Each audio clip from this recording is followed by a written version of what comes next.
make loud sound. So, Can do. Lara, are you ready? Why'd you call me Laro?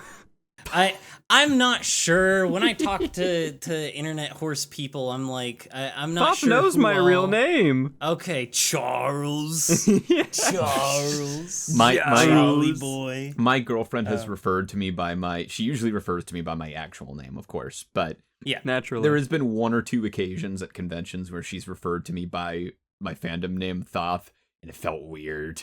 Yeah. I guess that. I was like, whoa, wait. That's Yeah. not Whoa. right. That's All right.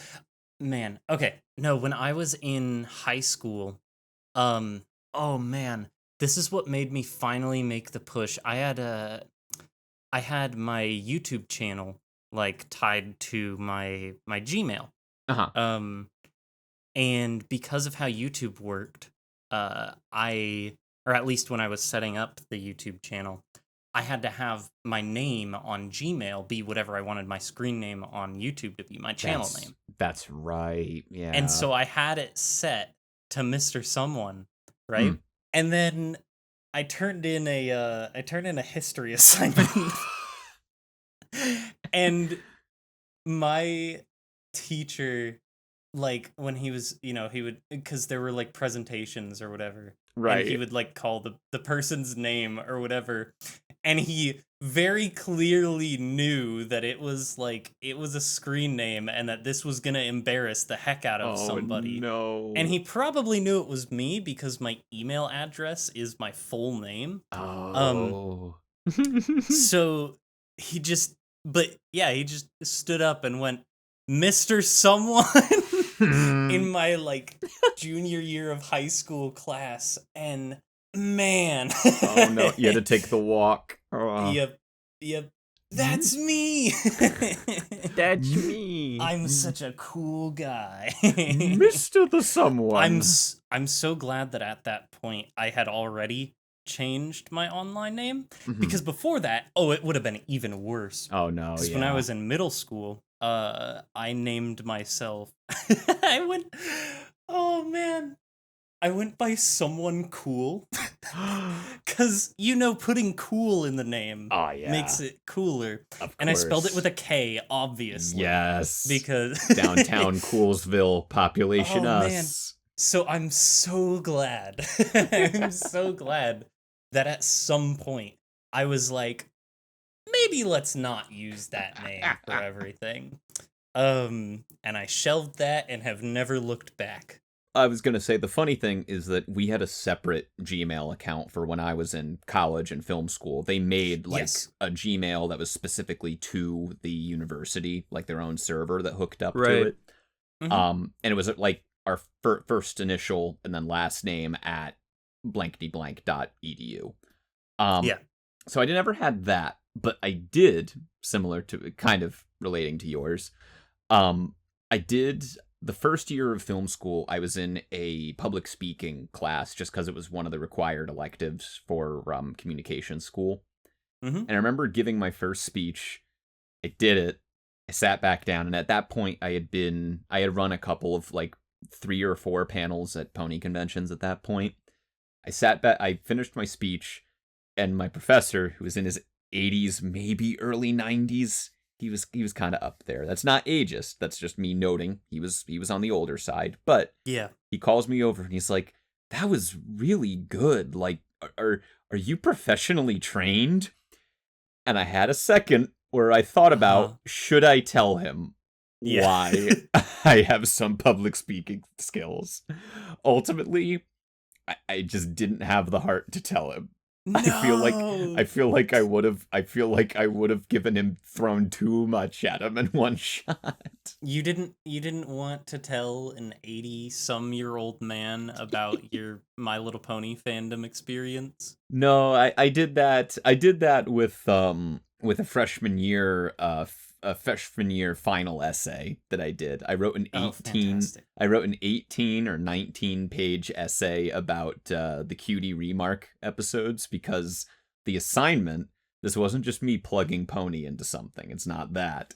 The assignment specifically was, it was like a class that was covering like cultural Marxism in media, like Oh my elements of that. gosh. Yeah, I know, right? But we were covering that, and I was like, the season 5 premiere and finale had just happened, and I was like, I thought about it, and I'm like, I genuinely could connect this to the themes that we're talking about in class, and I'm like, this would be fun. I'm gonna do it. So I wrote an 19 page essay about the cutie map and the cutie remark. I wrote all of it. I think I got a B+ on it, which fine, whatever. All right. But Was it the most passionate you felt writing something? I mean, at a certain point, I found a good rhythm in it. And I was like, you know what? I do genuinely believe what I'm talking about here. And I can make an argument for this. Yeah. And it was just fun to relate to kind of like, that was a big like building block in me analyzing media like that, to where now I can just do that on the fly for sure. Like all that stuff that you during the we'll talk about this in a bit, I'm sure, but the Journey Once More panel, yes, all of that came from assignments like that, where I just looked at a piece of media objectively and be like, okay, here are the elements, the recurring themes, the structure. And it was so funny because what it ended up resulting in was that I wrote out that essay, all of that, got it printed, got the grade and everything. And then at BronyCon 2016, M.A. Larson was a guest, and he wrote both of those 2-parters. So I was like, oh my gosh. I'm gonna do something here. I have an opportunity, as the kids say now, I have the opportunity to do the funniest thing possible. So I printed out the essay. I printed out a second copy, just in case. And I met M.A. Larson, and I went up to him, and I put the essay on the table, and I went, I'm not going to write an 18-page college essay about something you wrote unless you sign it. And he looks at it, and he pauses palpably for a couple seconds, and then he just goes, holy shit, can I have this? Sure enough, I had the second copy just in case he wanted it, and I was like, yeah, here, sure, there you go. And he took it, he signed the other one, I kept the signed one, and to my knowledge, I guess he must still have the copy of that essay. He never told me. That's amazing. He never told me what he thought of it, nor what I want to know, because I'm sure that thing is poorly written by my current standards 9 years later. But that was so funny. Just his reaction, immediate reaction. He also signed a few years later, I had him sign my high school yearbook. That's awesome. It's so good. Because M.A. Larson went to my high school. No, it's great. It gets even better because the reason I had him sign it was that my yearbook quote in it was a quote from the Cutie Mark Chronicles, which is what he wrote. Yep. And I went like, I want you to sign it because my yearbook quote, it wouldn't have existed if you hadn't wrote that episode. So he signed the inner sleeve with, and in the middle of all of these other people I actually went to high school with that signed it, and all of these really heartfelt high school messages that were written to me from friends from years ago. Mm-hmm. In the back cover, M.A. Larson puts, hags, have a great summer, M.A. Larson. So good. Oh my gosh. And I still have it. Oh I still have it somewhere. Gosh. That's wonderful. I didn't even ask to do that. He just knew that was the funniest thing. And it was brilliant. I'm so upset that I'm not gonna make it to TrotCon this year. Oh, I because know. he has been one of the guests of honor on my I would love to meet them list. He had line at one of the BronyCons. He had a line at one point longer than John Delancey. Wow. One of the years, everyone wanted to meet him, and I think it was because he's a great guy. Every interaction I've had with him, he's so down to earth. At one point, one of my favorite interactions I've ever had, and this is including when I've moderated guest of honor panels, all of that. I went up to him, and we just started. He loves Alfred Hitchcock movies. That's a big thing about him. Okay. And I had just finished my senior year of college. We did a whole semester where we just watched Alfred Hitchcock movies and analyzed them. Oh my gosh. 15 or 16 of them. So I went up and I was like, hey, can I just talk to you about your favorite Alfred Hitchcock movies? and we just talked for like 5 or 10 minutes about Alfred Hitchcock movies. It was great. That's phenomenal. What a guy. Well, we're about 11 minutes into the recording, and we've got plenty to go off of. So I'm not doing I'm doing a, what is it? Is it a cold open when you don't lead into it, or when you don't mention it, or is it a cold open when you do mention it? Is it an opening when you acknowledge the opening? Yeah, that's a fair point. Is it when the music starts? Is it when you launch into the disclaimer? That's a fair point. Yeah. That's a good question. Put some crazy intro music. You don't actually have to do that. I like poking people who edit things though to Cool. do goofy stuff.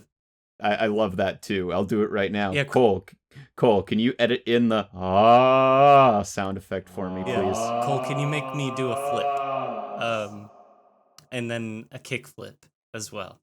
Cole, now give me a burger. Take it away. Thank you.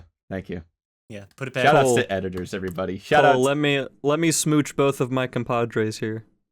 There we go. Oh. All right. Hello, everyone. Welcome back to Out of Our Mains, the show where we're out of our mains, and you probably are too, because you're listening to some hopeless, colorful horse addicts ramble on about a show meant for little girls, and also Alfred Hitchcock movies, apparently. I'm Maynard, and we've got one of my co-hosts, Laravan, here. Hello. And we also have Mr. Riff Pony himself, Mr. Penswell, Thoth. Hi, I'm Thoth Penswell. My favorite episode of My Little Pony Friendship is Magic is Alfred Hitchcock's Vertigo. Awesome. That's amazing. That's up there for me as well. So thanks so much for coming on the show, Thoth. I've been looking forward to being able to chat with you some more since I first met you. Since before I first met you, because I've been a fan for some time. Oh, genuinely, I really appreciate you saying. I appreciate anybody saying that. I know Banquo. I think we talked about this before we were rolling cam and rolling audio, but Banquo, the first time I ran into him. Shout out to Banquo Zero, by the way. You've had a previous guest of Out of Our Mains because I listened to the show. I love the show. Ooh. Mm-hmm. I know my lore. That always means a lot to me too. Aw, of course. You know, you guys have an amazing podcast. I love it. Thank you. But I remember in talking, when I first started talking to Banquo, shout out to Banquo, follow his work, go support the Blue Horse. Amazing person, amazing creator, amazing person. I remember I discovered his work, and eventually we ran into each other. He came up to me after a Cider Fest at one point, after it ended, and he was like, "Hey, like, I love your work. I've followed you for years." And I'm like, "Oh, thank you." That's another thing that always is so like gratifying for me, is anybody approaching me cold like that and being unprompted saying that. But then I looked at his badge and it's like Banquo 05, and I'm like, "Wait, I love your stuff. Wait a minute, what? I know you. It's great to meet you." And I love moments like that. But no, I really appreciate you saying so. And I've been doing this for, I'm going to show my age now. Been running panels since BronyCon 2014. Mm-hmm. Been in the fandom actively since 2011. Oh, man. So, I know. Wait, this year makes it a decade that you've been doing panels. Been running programming, yeah. I'm old. I'm old. It'll be July or August of this year will be 10 years since the first panel I ever ran. But anyway, That's I'm getting insane. ahead of myself because I don't think I even introduced myself proper. Yeah. Someone here introduced me proper, but I guess I'll kind of explain it a little bit more. Hi, I'm Thoth Penswell. I'll run through my usual start of Riff Ponies panel intro. I'm one half of Riff Ponies, me and Essential. Amazing artist, by the way. Follow Essential, but I'm one half of Riff Ponies. What are we? Riff Ponies. We're as I put in convention books now, semi-professional pony comedy panelists. We run comedy panels. We run streams. We run drink ponies, drinking games. We make people read bad fan fiction. whole bunch of things. Think we riff cartoons and everything. Think Mystery Science Theater. We have our hands in a lot of different comedy. We work with a lot of great people. We wouldn't be where we are now without really incredible and really talented people we get to work with and friends that we've made along the way. But there's one half of Riff Ponies. You may also know me for running the HarmonyCon PR. I run HarmonyCon's Twitter. Love HarmonyCon. Shout out. I used to run TrotCon's PR and Twitter for 2 or 3 years. Amazing. Both of those are amazing jobs. I always said it at Trot. I say it with HarmonyCon. It's one of the best jobs in the world because I just get to post nonsense on a Twitter account and it counts as promotion. It's great. It's wonderful. What else do I do? I'm a graduate in film. I was a film student. Hint for you all: don't be a film student. It doesn't get you. No. I learned a lot, and because of it, I'm a big, massive fan of film. I could talk to people for hours about it. Literally, just last night, I was talking to another shout out, Koa. Shout out Koa. Oh, yeah. Koa was in a conversation with me, and she just started asking for horror movie recommendations, and I gladly obliged. And 5 minutes into it, we all remembered, oh, we're in a HarmonyCon staff meeting right now. So, but as Koa put perfectly, she was like, I just love to wind you up and see you go about movies. And I'm like, hey, it's one of the few things I have. But yeah, I love movies. One half of Riff Ponies. I love comedy, making people laugh, entertaining people. And I guess I have a knack for promoting conventions, maybe. I don't know. I've done so many things at this point, and I don't mean that as self-complimentary. I mean that as I'm very tired, but I'm very happy about everything that I've gotten to do in this fandom so far. I'm beyond honored at everything the fandom has allowed me to do and what people in the community have allowed me to do. And above all else, I'm very honored to be here on Out of Our Mains. As I said before, listen to a lot of episodes. Y'all are amazing personalities, creatures, both of you, Laro and Maynard. Yeah, no, I won't stop. No, You're so generous. He's so charming. Oh my god, that's a word in the dictionary. Yeah, but no, it's an honor to be here for sure. I love talking with my friends. So put them together. There you go. Exactly. Yeah, we're more than happy to have you on, and especially with this being for those looking at the screen. Season 3! Oh my gosh! Everything's so new and shiny in season 3 looking. Yeah. We've got like that cinnamon roll on the table over there, and I do like the microphone and the coffee. We got the microphones. That's how you know that Bose is working. Yeah. That's how you know that's crystal clear audio. We finally got a building to record the podcast in. It's been a long time coming. Yeah, we're not in the middle of Ponyville anymore. I just want in the middle of the recording for just a pony to pop in and be like, "What are you doing in my house?" Oh no. Yeah. We've got a new banner now. We've got a new profile picture. We've got all sorts of new stuff. So I'm excited to help you kick it off. We really appreciate it, and it's a pleasure to have you on. But we could probably go on for 3 hours just stroking each other's egos. That's how it goes. You could try with me, it ain't gonna work. But no. So I guess I just wanted to ask. You kind of already answered one of the questions that I had prepared. Oh, no. I guess I should say for everyone listening. This episode is going to be kind of a half Thoth interview and a half like Whinny City recap. So there's the description of the episode, a fourth of the way into the episode. Science fiction double feature. Yes. So heck yeah.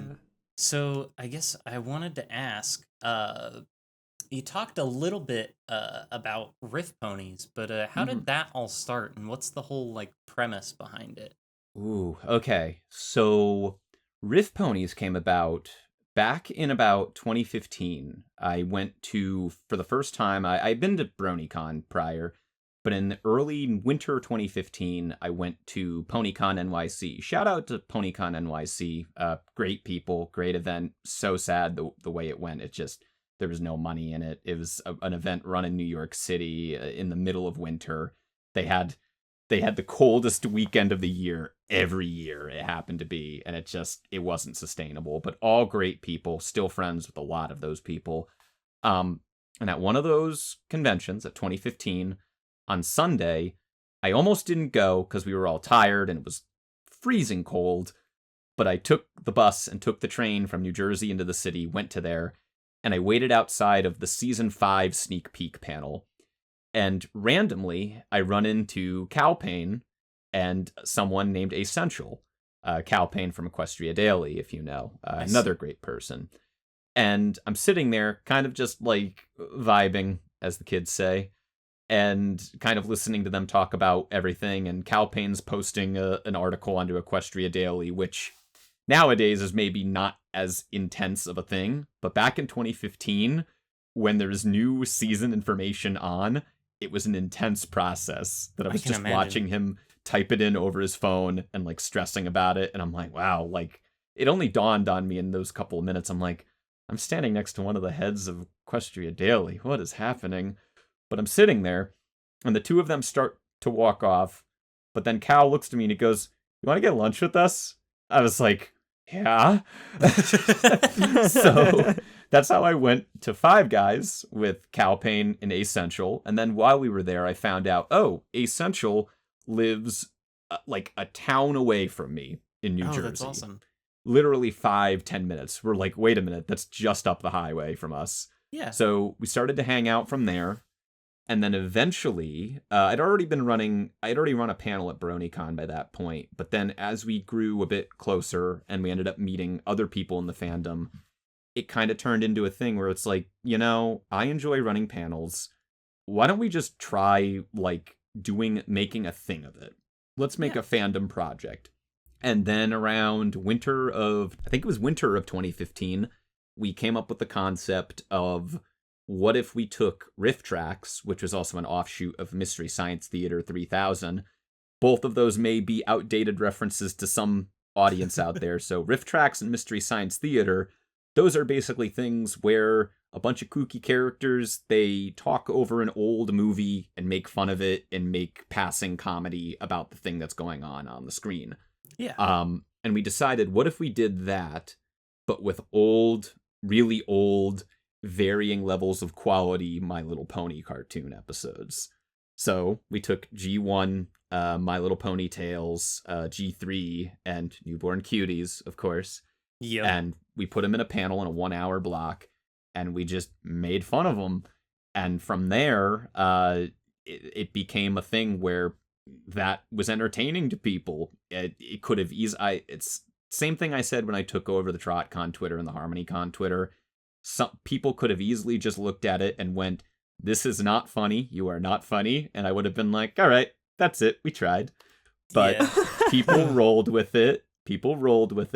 And eventually, we started running other panels, Riffing Rainbow, where we force our audience members to read bad fan fiction. Fantastic. One of my favorite. I mean, that we'll talk about that later, but that was a really important one later on. Equestria's Next Top Artist, my personal favorite. Jackbox After Dark with Riff Ponies and Friends. Drink Ponies. The game show in the fandom where nobody wins. Another one of our favorites, though. And ultimately, I almost said Drink Ponies. Riff Ponies kind of became less about, because it started out as 4 members, and then it pared down to eventually just me and Essential. Mm-hmm. And nowadays, I'd like to look at it as kind of a creator collective. Yeah. I look at it as our main goal is getting together a group of collaborators and people from different creative walks of the fandom. And my ultimate goal is just to let them shine. I am of the opinion I am the least interesting person on that table during the Riff Ponies panels. No, Thoth! No! I can talk. That's my main skill. which And you're good at it. we'll talk about later, but Cole took that away at Whinny, but we'll talk about that. But that is my one skills. I can talk. I can talk, and I like talking to people, and I love recognizing other people's just sheer talent that they have in these different fields. And that's where things like Next Top Artist and Jackbox come about. Because that's where it allows the spotlight to be on these people that I think deserve that spotlight and are funny or are artistically talented. Yeah. And I mean, the people who we've had collab could have easily at a certain point just said, yeah, I had fun. I'm not interested in doing it again. But every time I always timidly go to our collaborators, our frequent ones on Riff Ponies, and be like, excuse me, you can, I'm doing, if you can't see me, but I'm doing the emoji with the two fingers pushing together right now. I go, do you want to be on another Riff Ponies panel? And immediately within asking, they're like, oh my God, of course. And I'm like, wow. But that shows, like, clearly people who are part of it want to be a part of it, and we get a lot of crowds. So Yeah. I know a lot of people know this about me. I put myself down a lot. I have self-esteem things. What can you do? I'm a millennial. But I get it, except for that last part. Are you a Gen Zer? I'm a Zoomer. Oh no, you're a Zoomer. Go watch your TikToks. No. I'm not still the skibbities. Oh no. Subway Surfers. No. With the Family Guy funniest moments compilation on the side. But but yeah, ultimately, to get back to where I'll cap off the long-winded point I was making, where it's those are the things that are gratifying, is when the creators we ask to be a part of it are like, oh my gosh, of course I want to be on it again. And having people come to us like, oh my gosh, that the t-shirt that you guys made in Next Top Artist, or that cartoon you showed during Riff Ponies, like, I'll remember it forever. And I'm like, that's why we do what we do, and why I push so hard on it. And that's why I end up on 15 or 16 or 19 panels in a weekend, because ultimately at a certain point, Riff Ponies panels, it becomes less, it's not content and it's not work anymore. It becomes, we're hanging out with our friends together. It's a friend hangout, and it just happens to be on a stage in front of people that are watching. That's Riff Ponies in an essence. And it sounds like we always hit that, so it's always an honor when people want to be a part of it and when people want to attend it. It's always humbling, for sure. I will say that it's like it's super encouraging to hear about that, because a lot of the things that you're saying I very, very much relate to. It's all about the collaboration and like the people that I'm working with. I always say that, like, I wouldn't be doing anything in this fandom if not for like the amazing people that I've gotten to meet through conventions and through like the podcast and everything. And the podcast in itself has kind of become, in a very similar sense, it's more in the transitional growing pains stage of it, but is undergoing a very similar thing, where we kind of want it to be more of a, like, this isn't, out of our mains isn't Maynard and Robert. It isn't Maynard. It isn't Laravan. It isn't like it isn't any specific person. It's just that we're hoping to make it into, this is just a bunch of people who like hanging out and chatting about fandom stuff, and it's amazing.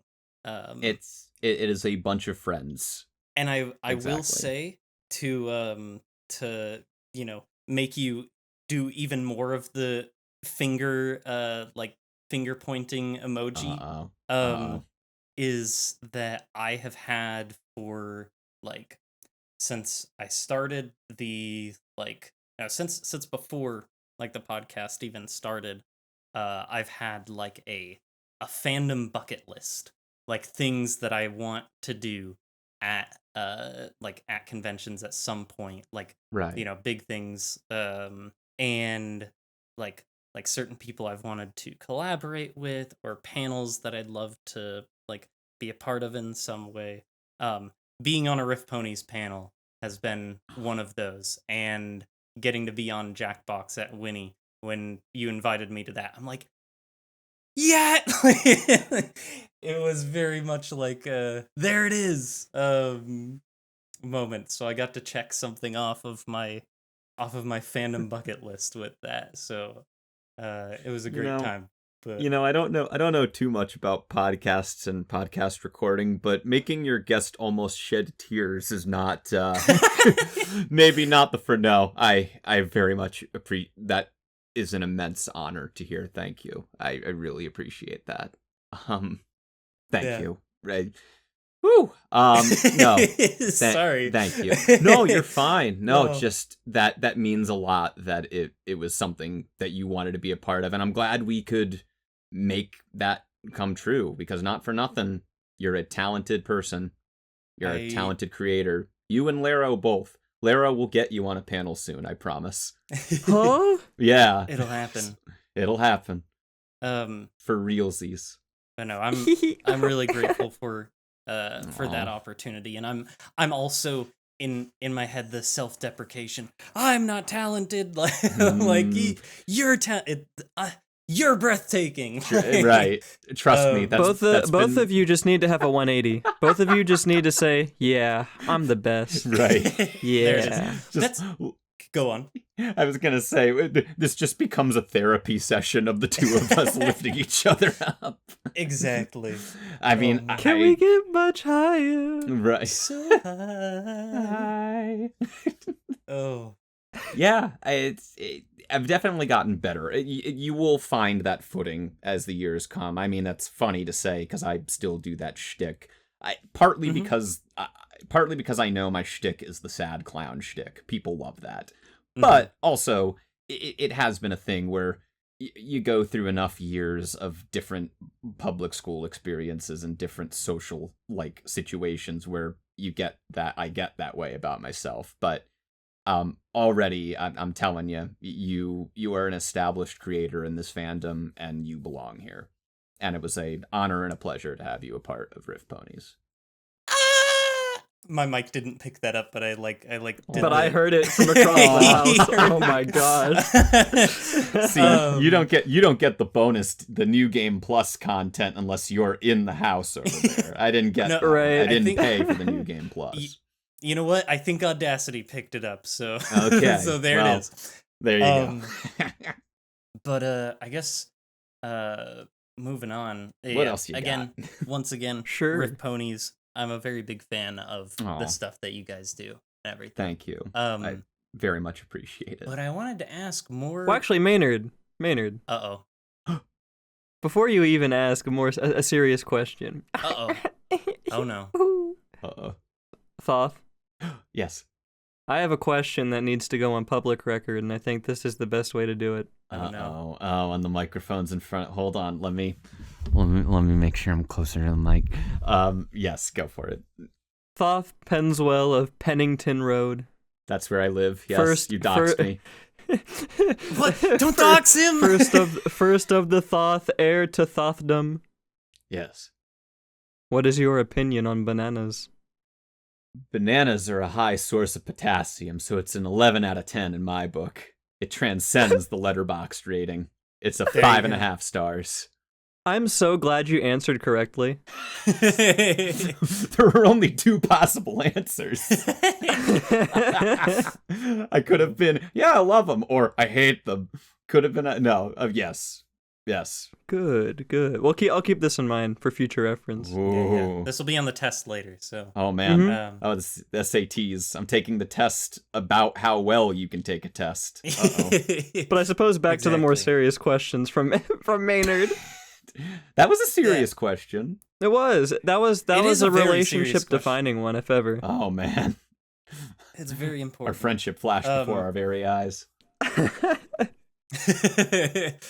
Oh, I did want to ask. We were talking about it a little bit before the recording started and everything, but for the audience, where does your name come from? And on top of that, is the name Thoth Penswell, is that the name of your OC? Is that just your online name and he has a different name?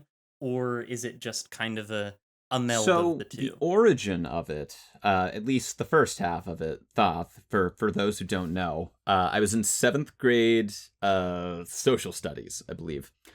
And we were reading up on Egyptian history, specifically Egyptian gods. And one of the Egyptian gods is Thoth, Thoth, the god of wisdom, knowledge, literature, all of that. And it wasn't out of a sense of self-importance that I picked it, because someone could easily look at that and go, oh, he wanted the name after the thing that was about knowledge and books and everything. No. I picked that because my 7th brain, peanut brain, went, oh, that's a neat name. That's a distinct name that could work as like an identifiable screen name, username, because I was on fan forums at that point. So I did that. I changed it, and I was like, you know what? I'm sticking with this. And I stuck with it. The Penswell came along as like the OC's name. And so it's kind of a mix of both, where I go by Thoth Penswell, but more often than not, people just say Thoth. But sometimes people will say Penswell, Mr. Penswell, or shout out to Ocean Breeze, one of the event orgs of HarmonyCon. We have a great bit where we do the Miss Harshwhinny voice. We go, Mr. the Penswell, which, you know, that's a HarmonyCon only address. But if you want to start calling me that at cons, go for it. It's amazing. Expect a disappointed look from me. Interesting. No, you're fine. You actually have an additional name now ever since the Daddy Olympics. That's true. Which one was that again? Daddy Penswell. Oh, see, if you say that at a con, I forgot about that. You might get a look from me and my partner. Yeah. You might get a weird Thoth look. will understand. I will, and my partner will laugh, but you'll have a stern talking. Just yell that in public in front of a bunch of random people. And who is this chap who referred to you as Daddy Pen? I swear it's nobody. I can explain. It's a long story. I can explain. And it's funny to add on a last note about the Thoth thing, is that I stuck with that name, and it was distinct for a few years. And then, around 2015, the Begone Thought meme came around. So anytime I'd play Overwatch, back in the day when I would do all-nighters in Overwatch, at least once every night, someone in the text chat would go, in all caps, Begone Thoth. And I'm like, yeah, I know. I know. And, yeah, I'm sure you didn't get sick of that. Maybe just a little bit. But the other one that I still get to this day is that one meme people I think it's a Tumblr post that people love to pass around, where it's that thing where it's like, did you know that Thoth spelled in Greek is Oo? And every once in a while I'll get that sent to me. And that one I'm not annoyed by, because it lets me know people are thinking of me. And when they see that, they thought of me. And I'm like, you know what? I appreciate it. But I will say, if I had a nickel for every time that's been sent to me, I'd be able to buy a house in this market, I think. At least a townhouse, you know. But yeah, that's where that name comes from. Thoth Penswell is kind of just the OC's name, and I guess my fandom handle at this point. I'm not too particular about it, so you can call me by whichever. Thoth Penswell, Mr. Penswell, Mr. the Penswell. Just don't be my partner, where they call me by my real name for most of my life, and then all of a sudden at a con they call me by my internet name, and I'm like, whoa, that feels weird. That felt wrong. Yeah. Oh, at this point, I've gone by my actual name, where, like, when someone says Mr. Someone, it throws me off, because it's not frequent. Because, you know, most people who would recognize me in any capacity would either recognize me from this podcast or collaborating with someone else, in which case I would also probably go by Maynard. It's really funny. Your fandom name is really just your real name, honestly. Yep, it's just gotten to that point. So I've doxed myself until I tell everybody that it's actually not my real name and it's just a name I started using as a placeholder to not reveal Has my anybody actual name. ever met you after knowing you in online fandom spaces, met you in real life, and being disappointed that you are not actually a ponified crunk from Emperor's New Groove? Yes. Really? Dang. Yes. Dang. Rip. Yes, that has happened. Can't have ish in the brony fandom, man. Yep. I think that was I think that was Pear Mare. Of course. Actually. Yes. Was talking about that before, like, because we were both going to HarmonyCon, and he's like, if you're not actually a blue, like, if you're not a blue Kronk hitch, then like I'm gonna be disappointed. And I'm like, well, good thing I am actually that. Whoa. No. What other questions you got for me? All right. Well, I do have a couple other questions. Ooh, go for but it. I think I want to save those. Sure. For Down. a little later. Okay. Roger that. Because I think they're better had as, like, end of podcast sort of questions. Fair. I like it. So I figured we might talk about our experiences in Schaumburg a couple weeks ago. We went to a little convention called Whinny City. All three of us were there. Just us three. And yeah, it was just us. Yep. Yeah, just we us. had a great time hanging out. I don't know how we managed to afford that hotel for the 3 days, but I'm just shocked we ran all 100 plus panels, man. I mean, it was crazy, but I think I could have done a couple more at least. You had a couple more in you. Yeah, a couple more in me. No, but Whinny City, we were there, and so yeah, Thoth. I know we had a couple things that kind of intermingled, but I guess I wanted to hear more about your experience there, and me and Laro can talk about ours because ours are pretty combined. Cause do we kind of just want to splash everywhere, or should we take it piecemeal? I always like organization. Ooh, I mean, like tackling a day by day. If you want to do that, we can totally do that. I'm down for whatever. So what I love continuity. Freeform jazz it. Hey, you're Silver Quill. Did any of us did any of us do anything on Thursday? Because I think it was just Buckball on Thursday. In terms of convention event things, I just went to pre-reg, but then Thursday night a bunch of us went to Cheesecake Factory. Oh yeah. And then the fire alarm went off. Yeah. Because wherever bronies go, the fire alarm goes off too. Yeah, it's tradition. And then we found out the next morning, not to fast forward too quickly, but the next morning we were looking on social media and on Twitter. It turned out Ellie Ray was also at the Cheesecake Factory at that same time. Yes. And we and we just didn't realize it. I don't know how we didn't know. How did we miss Ellie Ray? I don't know how. Yeah. But that's really funny. She had a video of her videoing the fire alarm going off, and man, it's the trot. She carried it from TrotCon because the fire alarm went off at Trotlash.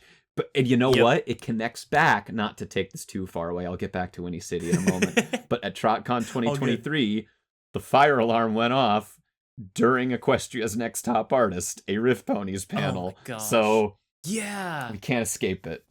It's Riff Ponies' fault. It's impossible. Blame Riff Ponies. So, how could you, Thoth? Why would you pull it every time? Man, it just my hand slipped. I'm excited to see when it goes off at Cyberfest. No, don't put that evil on me, Maynard. Don't put that evil on me. Oh man, me with the cartoonishly large devilish Grinch grin walking over to the fire alarm, saying, "I can pin this on the Riff Ponies." Oh no. You're just hovering like Mr. Burns. You're hovering your hand over it and you're just saying, "It's tradition." It was great. It was great because I was sitting there on my phone after the Trot fire alarm while we were all waiting outside to get back in the Dayton Convention Center, and people were coming by the rest of the day being like, "Oh, Thoth, I'm sorry, you've got your work cut out for you handling the rest of the day like this." And I'm like, Oh no, I'm just. Pardon if this breaks the rating here. I'm just shit posting right now because I just started tweet. At one point, I tweeted at the BronyCon Twitter. I was like, Oh my I gosh. think someone could look, but I think I tweeted like, "Hey, I need some advice. Please respond." And I tagged BronyCon. That's so good.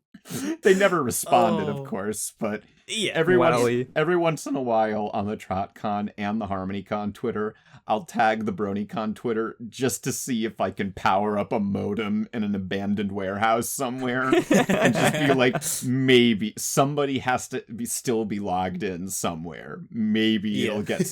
This could be the funniest possible thing. No one's responded yet, but maybe someday. I hope. Maybe someday. I got the MLP MSP Twitter account to respond once. So Hey, there you go. voices from beyond, you know. Yeah. Oh man. But yeah, Thursday night was fairly chill. Went to Cheesecake Factory with a bunch of friends, and then we came back to our hotel rooms, and then I made them watch a wonderful video on YouTube. I don't know if you've ever heard of this, The Price Master.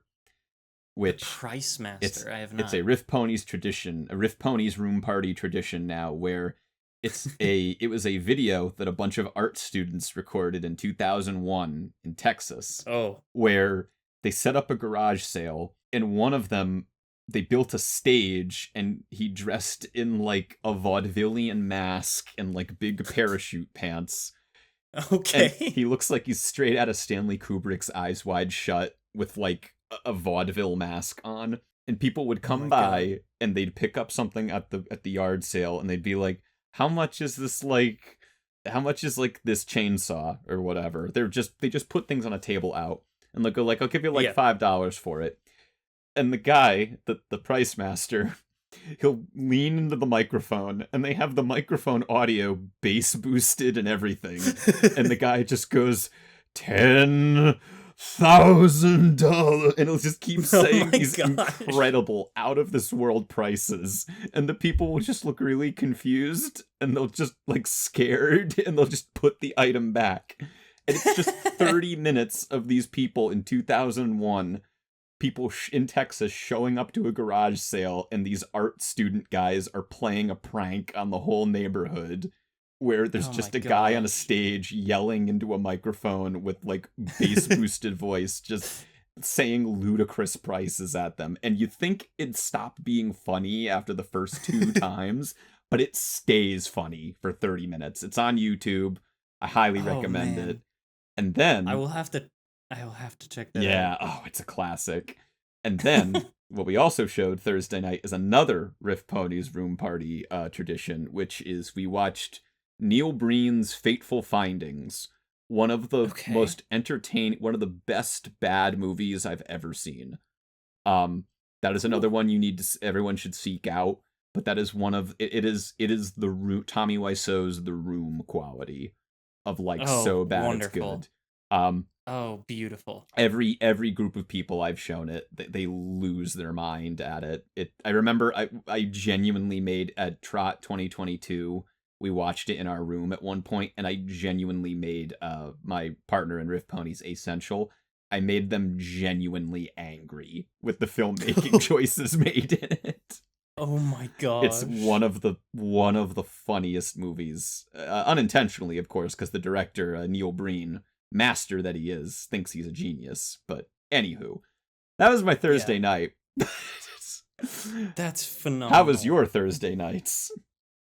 What did we do Thursday? Well, actually, what did we do? We drove to the convention, and we hung out with Cole. Of course. And saw you a couple times.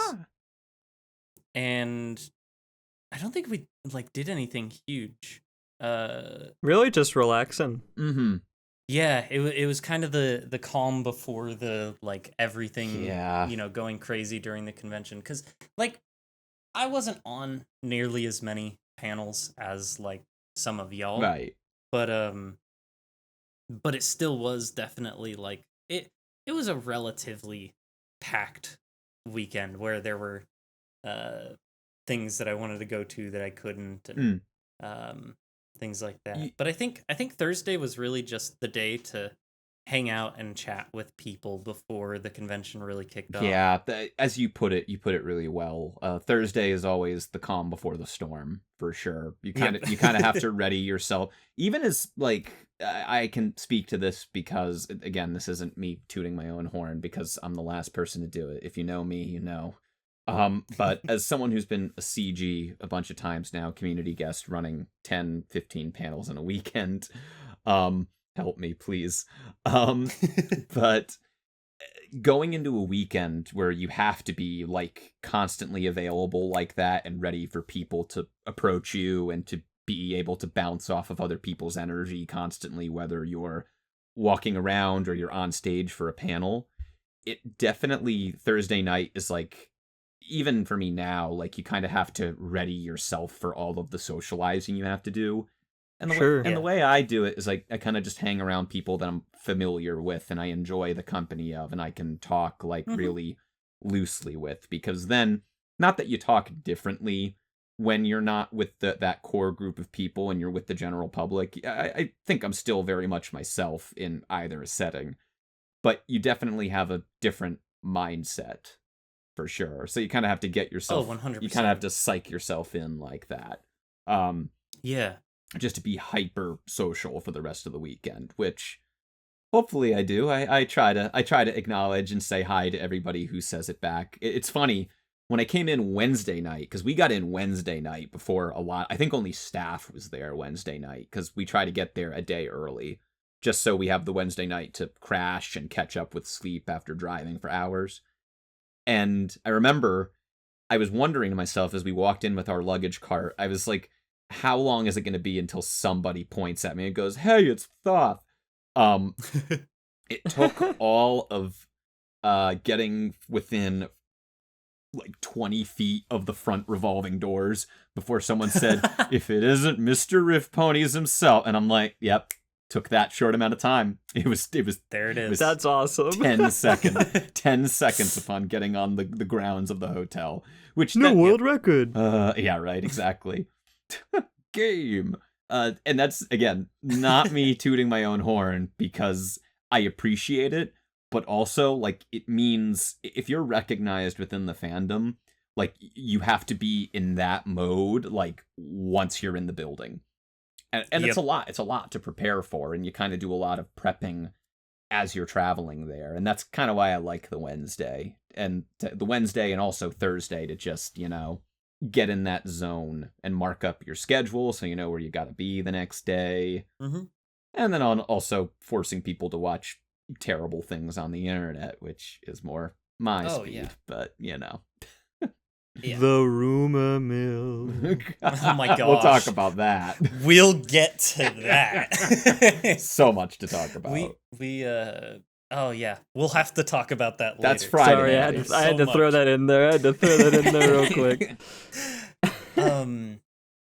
So Friday, I think we had opening ceremonies, and then Thoth, you ended up having one of the first panels of the convention, one of the kickoff panels. Yeah, Riffing Rainbow Live, which, as I explained before, that's a panel where we force our attendees. The attendees are the panel instead of us. Yep. We force the attendees to read, as politely as I can put it, very difficultly written and difficultly worded My Little Pony fan fiction. Specifically The Spiderses and First Fall of Fernship, which are by a good friend of ours, Argenbarger. Yes. And shoutouts to Argenbarger. Oh, big shoutouts to Argenbarger. I haven't spoken to him to a while. I hope he's doing well out there. But he wrote these classic pieces of fan fiction that have some of the most illegible English in it. And what we do is we give the audience members a microphone and we tell them, you need to read this to the letter. And whoever can read it to the letter the longest wins. And they win a fabulous prize. That one, it went well. It went really well. It always does. It's funny because that's a panel that is one of the easiest to put on, to be full disclosure, because I just open up a Google Doc, I pull out a binder that has the printed out fanfics, and I just say, here, read it, I'll time you. And usually the funny comes from the content of the fanfic and people just struggling to read it, which it always huge laughs, which I appreciate it. And that was one of the big ones at Ponyfest Online that really kind of catapulted us. So that's why it's been a while since we've run it at in-person cons, but I figured time to bring it back. And we did. Yeah. And it was a blast. We didn't even get to the second fic because everyone was struggling with the Spiderses, because it's a long thing that has been passed down, because it originally, Riffing Rainbow came from, the impetus of that was an old challenge that we would do at Bronies NYC meetups, the Bronies NYC meetup group back in the day. On Nightmare Night meetups, we would pull up the Spiderses and the organizers would go, here, read this as long as you possibly can. And they'd pull it up on the projector, project it on the wall, and people would attempt to read it. And whoever read the longest won. So then once those meetups went away and we stopped doing that, I was like, that's a great idea for a panel. That's a great idea to involve the audience with it. And it's funny. It's automatic funny because it's terribly written and it's funny things happen in the stories. And people get to put their own spice on how they read it. And but the one thing that's always stayed true that my friends back in the day even said, and I carry it on as a tradition now, it looks so much easier than it actually is. If you're sitting in the crowd looking at it, you're like, oh, I could read that easy. But once you're there with the mic, looking at the projector, and you see everything changes. Yeah, it was great because there were people you get to a certain point in the Spiderses where people are looking at the words and they're putting extra emphasis on the pronunciation of some of the words. And then you realize those words are spelled correctly and your brain is in the mode where now you are enunciating every minute word, even if it's grammatically correct, because that's what that panel turns you into. Oh, man. And it especially doesn't help when there's a full paragraph in the Spiderses where it is written in perfectly legible and well-written English. It's so good, and it's one of the best parts of it too. It happens at the worst possible part in the fan fiction for it to be done. It does. It's just excruciating, like the death of spite. I don't even know what this is. I'm gonna be real, but it sounds very goofy. Look it up on fanfiction.net. It's a story called the Spiderses. It's spiders with an extra ES. Rainbow Dash Presents. Greg and Petarep did an RDP on it, and it's really good. Yep. Yeah, and that's how I found out about it. Yeah, initially. And it was so funny because we collabed with Argenbarger with a lot of the online cons for Riffing Rainbow panels, because it became, after PFO 1, the big Riff Ponies lore here, Fuff became a thing because the second story we read had fun written as have all the Fuff, and that became an overnight meme. And it had merch the next day. The next day there was merch.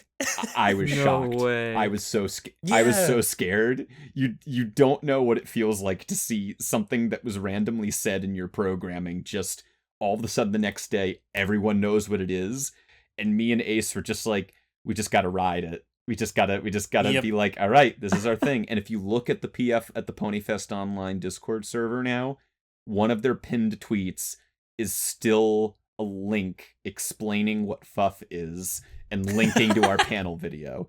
I was saying Peter Griffin here to explain the joke. It is a Peter Griffin moment. It is. But I was saying, holy crap, Lois, Fuff. But I was saying to Maynard before we started recording, like, we got very lucky with that becoming a big thing because we were the only panel running at that point. But anyway, this is about Whinny City, not PFO. But Whinny City, no worries. That one went really well. I got sprayed with a bunch of cracker crumbs at one point because someone shotgunned a whole sleeve of peanut butter crackers and tried to read. Oh my gosh! Oh man! It was a bit. Everyone laughed, but I did afterwards. I said, "Go get a drink of water. I don't want someone choking at our panel. Sure. Don't need people choking at a Riff Ponies panel. Yeah, please don't die at Don't at die a at panel Riff Ponies. Or at least not yet. Not yet. Yeah, get that on a shirt. Don't die at Riff Ponies. Don't die at Riff Ponies.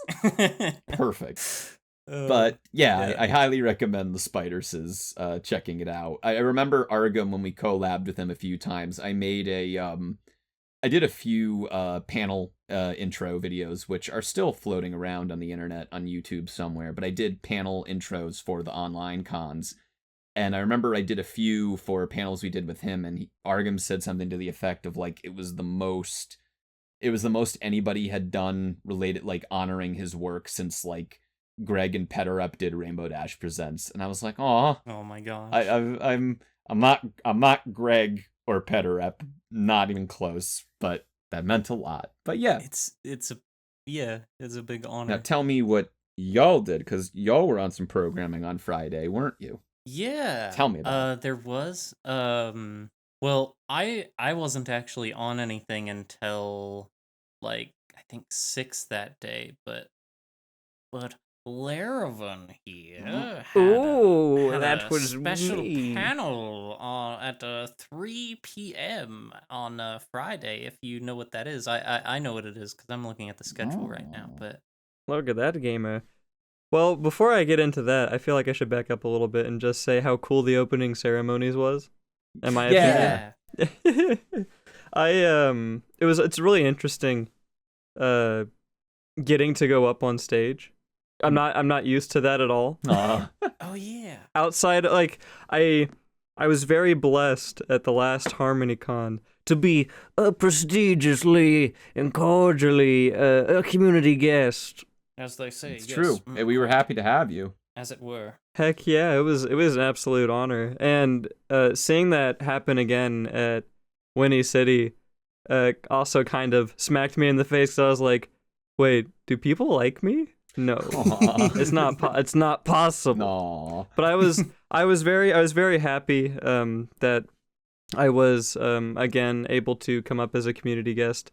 I feel like I have a I'm not trying. I don't want to say this like this isn't trying to be like I'm not trying to make this sound like narcissistic, but I feel like I have a different lens because of just how new I am to the fandom in general. I really only started integrating myself in early 2023, late 2022. I didn't even finish the show until late 2022 is, I believe, when I finished watching the show to completion. Wow.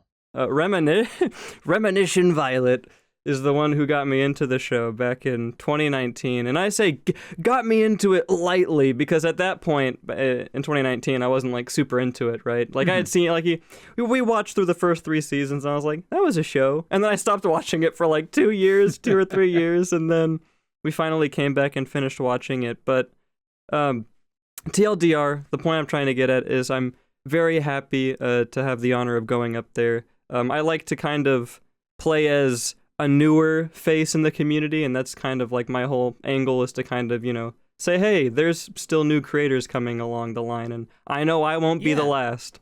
Of course.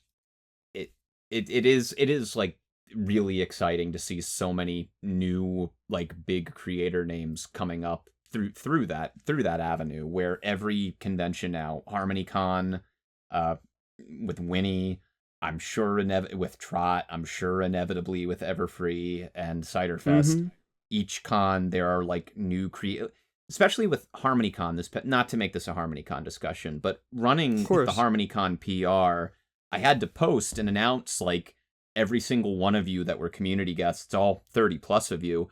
So each time I did, I was progressively, when I got the list, I was like reading through everyone, and just like my job description allowed me to learn about so many of the new creators that were coming up. And I was like, man, like we've been going for 14 years now. There are still new creative forces coming in, doing new things that we haven't seen before, and reinventing how we think of content creation. And like, you two are, again, I'll gussy up everyone in this call other than me. Oh boy. Y'all are the future. Y'all are the future of content creation in this fandom, truly. I accepted long ago that I'm in the old guard. I'm happy to maintain it. But, you know, it's great to see, always great to see the old faces, old, quote unquote. I'm complimentary, old. But also it's good to have, like, the new creative talent that's really, like, it makes us old guard work even harder. And it makes us want to explore collaborating with you guys, which is exactly what I hope we're doing with Rift Ponies. So, really, shout outs to all of you.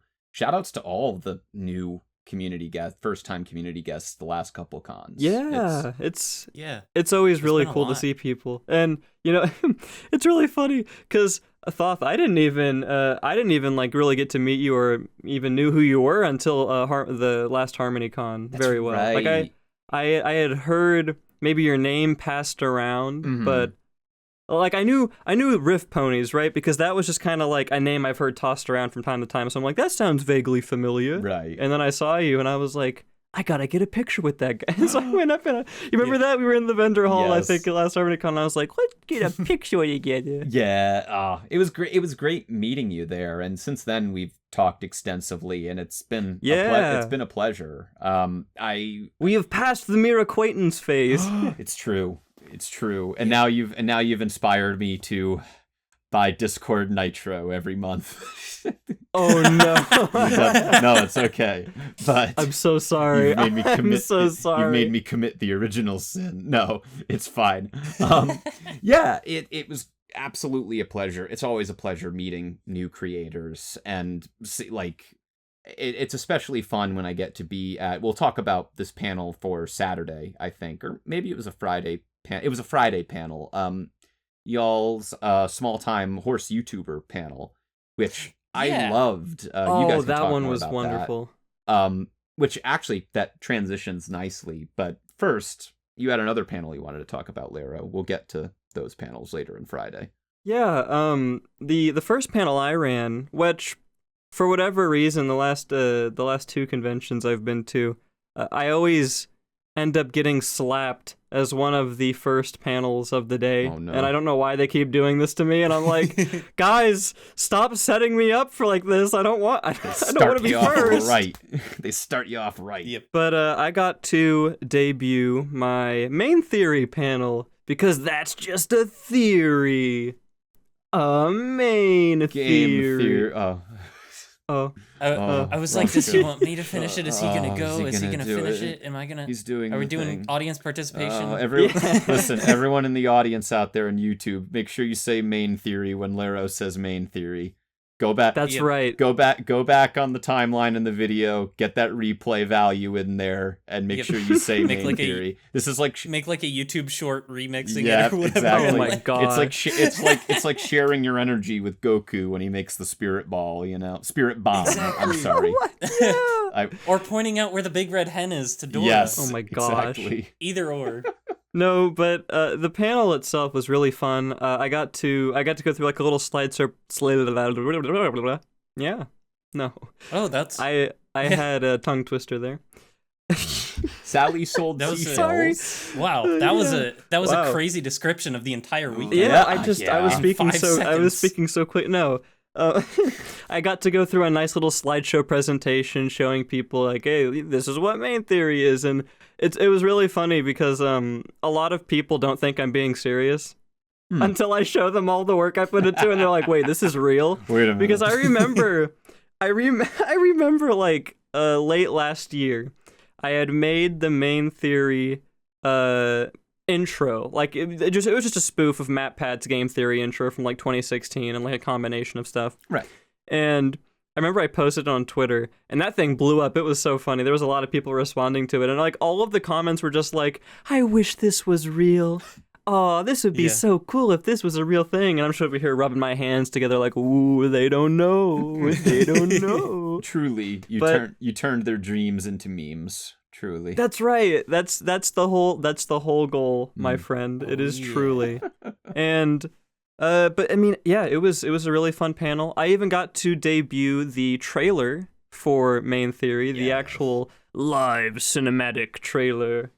And I am super excited to finish work on that video and get it out. As you should be. And you can some- you can go watch the trailer on Laravan's channel. Yeah, right? you can. Make sure you and hit Card the in the top right. Make sure you hit the subscribe button and smash that bell icon. Yep. And don't forget to like and share with your friends. To share. Make sure you favorite the video and rate it 5 stars. And Oh my remember, gosh. share, share, and haters Oh, yeah. don't get blocked. Oh my gosh. With that being said, somebody on this podcast right now might be making a small little cameo appearance in the final video. Oh, I wonder who it is. A new challenge. I wonder who it is. Oh. Yeah. Oh. But no, it was a really fun panel. It went well. I had a lot more audience than I was expecting. I was expecting, oh, maybe there'll be like maybe 5 or 10 people. But I think what got people to come was just the name. Like people see Main Theory in the description, they're just like, what? What is this? So I think.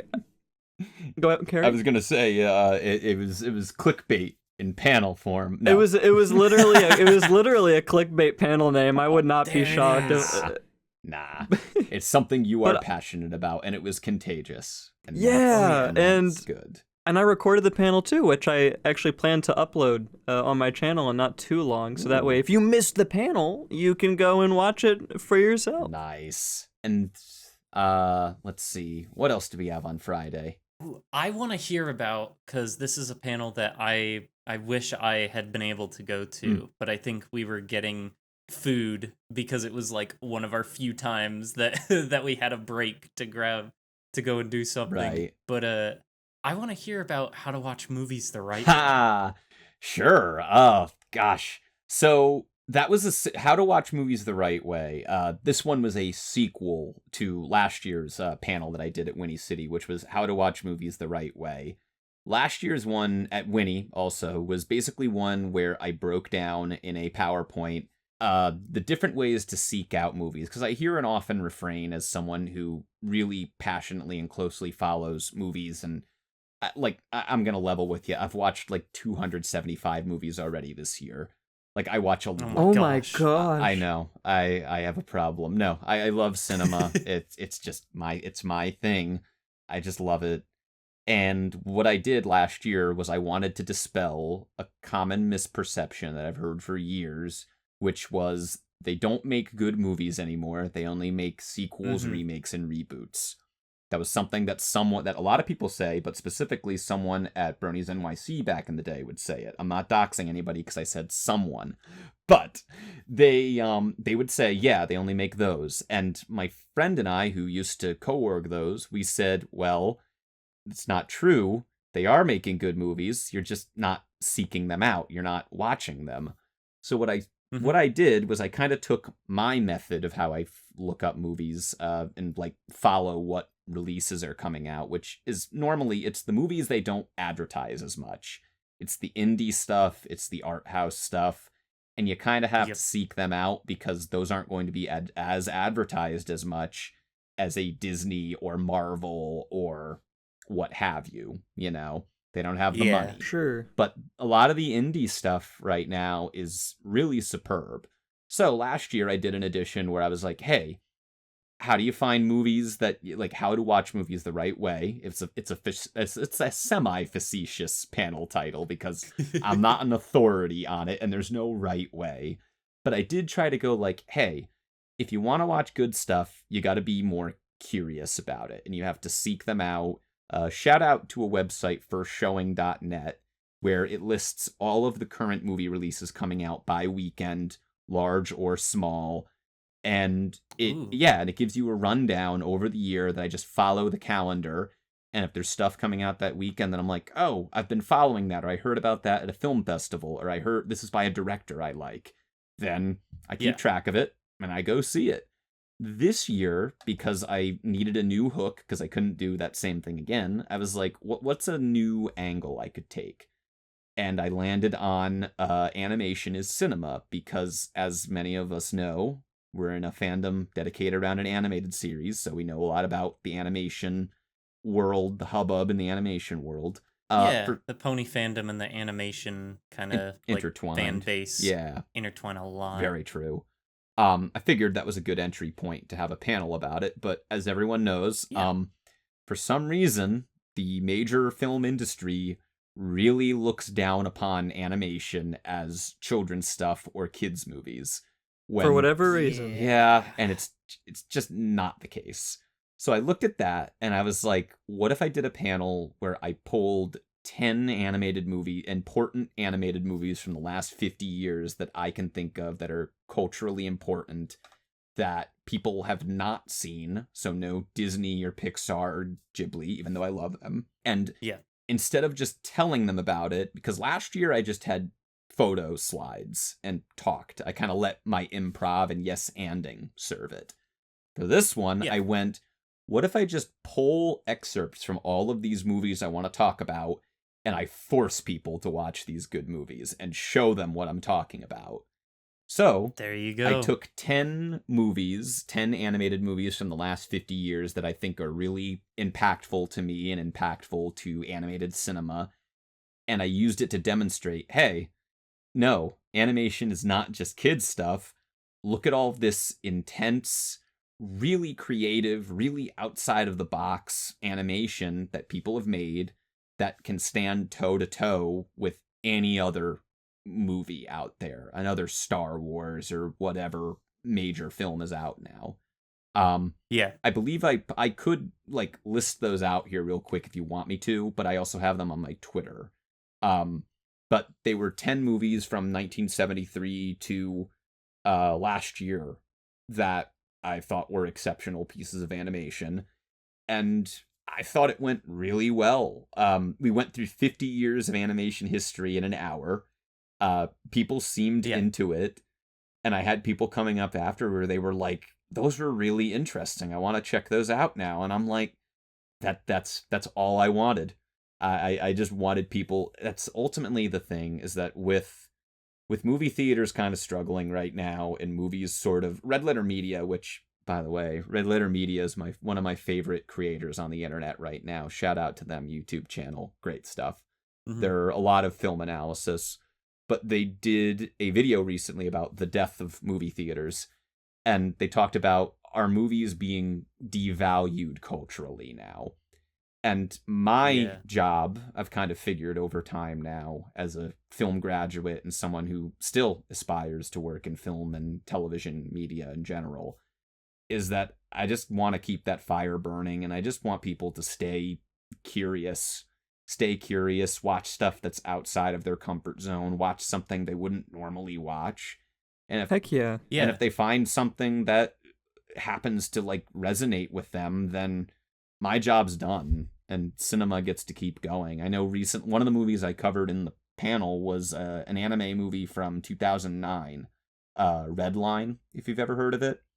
No, I haven't. Ooh, okay. So I'll do this real quick and then we'll move on.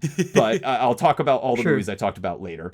But Red Line is a 2009 anime where it was produced over 9 years.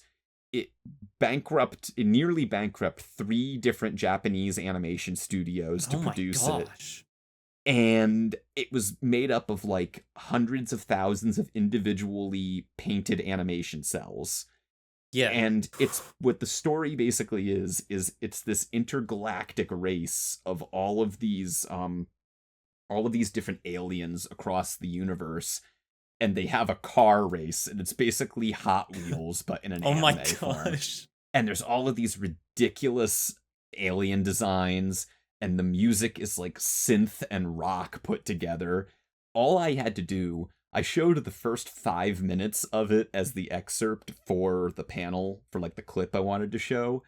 And I felt so sorry that I had to stop it at a certain point, because I'm like, I just want to watch the whole thing. Yeah. the first 10 minutes of that movie are some of the most non-stop filmmaking I've ever seen, and it's you need to see it to believe it. Red Line, if you don't pull from any of the other movies from that list that is on my Twitter that is from that panel, definitely check out Red Line. That's a wonderful stimulation overload, a sensory overload animated movie. It's great. Watch it with friends. I showed it in a Discord call recently to a bunch of friends before Whinny City, and everyone was losing their shit and cheering in a Discord call of 5 people. It was like, that's beautiful. It was wonderful. And I had That's a friend what you want. Yeah, and I had a friend afterwards. Shout out to Hexasketchy, a good friend of mine. He said afterwards, he's like, Thoth, I'm not gonna lie to you. I think that's my favorite movie of all time now. And I'm like, that's what I want. Wow. That's what we did. That's why I do it. That's why There you go. And that's why I run How to Watch Movies. And it was a really, really good panel. I really hope people enjoyed it. It seems like they did. The room filled up by the end of it, which I was thankful for. And do you think you'll make a rerun of it at future conventions? Maybe not a rerun, but I will do different variations of it. Because now that I know that the format works and that people are into like the movie clips, maybe Red Card or someone like recorded it. I know he recorded the 2023 one at Whinny City, so maybe someone was recording it. I hope they were. If nothing else, I can pull up the list here after we're done recording and I can run it again in analog. Which is to say, I'll talk about movies for 5 hours. But let's go. But yeah, again, that's the thing I'm good at. So that panel, I've had Luck Rock, who is the event org for Whinny and Ciderfest, ask me like, hey, like, how much does that panel mean to you? Is it like, does it mean more than, is it a Riff Ponies panel? Is it a U panel? Ultimately, I'm just like, it's a Riff Ponies panel banner-wise. Like, you can put Riff Ponies on it. But that's all me. Like, all of that, me just talking about a movie or 10 movies over the course of an hour, that's just my passion there, because I could talk about it for hours. I was saying to Maynard before, I was in a call the other night with Koa. Shout out to Koa. And Koa had me talking about horror movie recommendations, and she was just like, I just love to wind you up and see you go talking about movies. And I'm like, I know. I love doing it. And if I keep people curious that way and they keep wanting to watch movies they wouldn't have otherwise checked out, then I know that How to Watch Movies and my passion for it is successful in some sort of way. So yeah. And then you're getting people to watch movies. Exactly. And that's all I can ask for. And then, after that panel, there was a certain panel about small-time horse YouTubers, if I'm not mistaken, which I attended, but I wasn't on. But I know people who were on it. I know a few people. We were small. No, we were time. There was time. You were far away. I was on the other side of the room. You looked small. I had to use binoculars. I had to look at binoculars to see. Pull out like you your must pocket, be like, getting old. Binoculars, like the little like stick with the right. tiny binoculars on them. Woo, the opera glasses, yeah. But no, that to speak as an attendee, and then y'all can talk about as people who were on the panel. But as an attendee, that was a fun and very enlightening panel. Yeah, I like that panel a lot because it's a time where and I think Banquo said something along the lines of like it's really interesting because there are like YouTuber panels that happen at conventions. Like at every single pony convention you go to, there's going to be at least one YouTuber panel. How to become a YouTuber. Yeah. Right. But a lot of them are run by people who have been doing YouTube for a decade, who have been, who gained an audience, like, in the early days of the fandom and whatnot. Saber Spark, AC Race Best, Silver Quill, Yep. And they have a lot of great insight into YouTubing, obviously, because for most of them, it's literally their job. But there's a very big like difference between what they do and how they operate and how like people on the smaller end or the newer end of things do. There's just like there are certain things that you care more about, there are certain things that you care less about. Like, for example, one of the biggest things that the like bigger YouTube panels will talk about is like is feeding into the algorithm, is like working the algorithm is like the best way to push your stuff. But Right. what a lot of what I think the newer creators in the fandom have found, at least I have, I don't know like how much you can relate to this, Charles, but like is especially in this fandom, word of mouth is like everything. Mhm. Yeah. The more people who like know your name, the the quicker you're going to be able to grow on a smaller scale Yeah. and like get more eyes on your thing. Like something like The Journey Once More by Cold Yeah. Donnerstag, Studio Yeah. Cinemagic, isn't it doesn't have an insane amount of views or anything, but you go to a convention and a lot of people know what The Journey Once More is. Yeah. A lot of people know who Cold Donnerstag is. And It's you go ahead. I have a point. no, what were but you gonna say? I was gonna say, and that's the thing about word of mouth, which makes it tricky but also really powerful, is the word of mouth way of promotion, because that's a thing that an algorithm and a stat sheet or a pie chart can't measure. That's the kind of Yeah. promotion that you can't like put numbers to that. But like you said, if you hear that name enough times and you hear it in the positive connotation, people take notice. Yes. I credit a lot of like word of mouth promotion as the reason why Riff Ponies even is where it's at this point. Because Yeah. prior to the whole Fuff thing in PFO, we were sitting at like 100 or 200 followers on Twitter. Not that follower numbers mean everything, but we were Of at course. like 200 followers ish. And then within a couple of months, we jumped to about 1,000 after that Fuff thing, which Yeah. Man. is an immense jump. But now people will come to me and they'll know what Riff Ponies is, and I'll be like, I've never even spoken with you, or like, Yeah.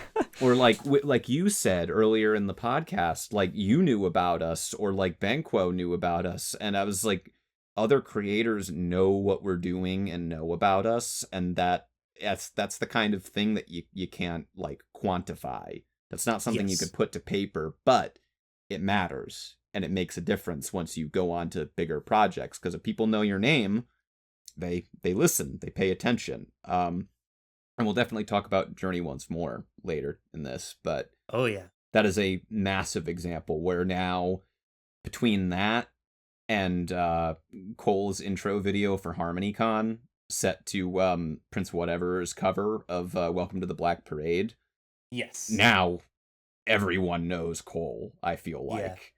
And that's great, because he deserves awesome. all of the credit. He deserves so much of that credit that he gets. For sure. But yeah, word of mouth is important.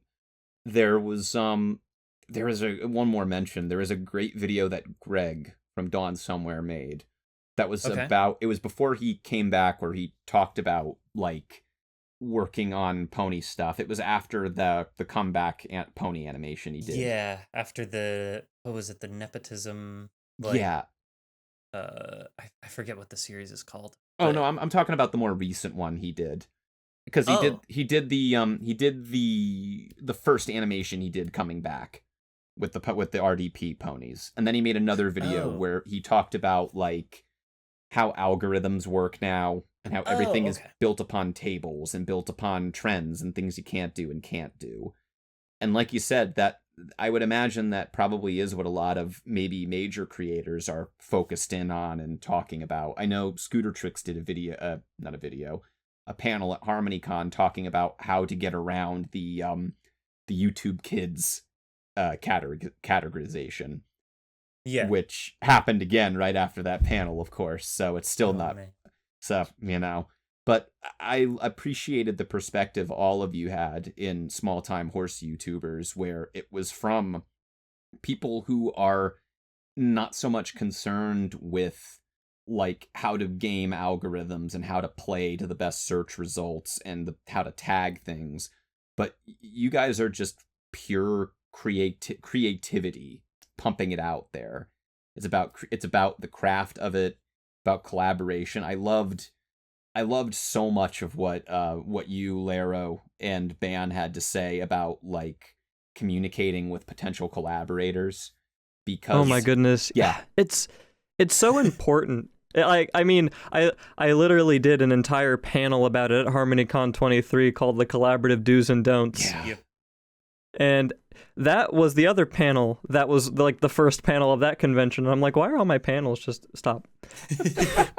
But no, that panel was fantastic, and I'm so glad it had people going out the doors with attendance, and I was really happy about that because it's genuinely a topic people need to understand if they wanna, get their feet into the water. Because like I said on that panel, the small time horse YouTubers panel, I'm having a conniption. Hold on, gotta think.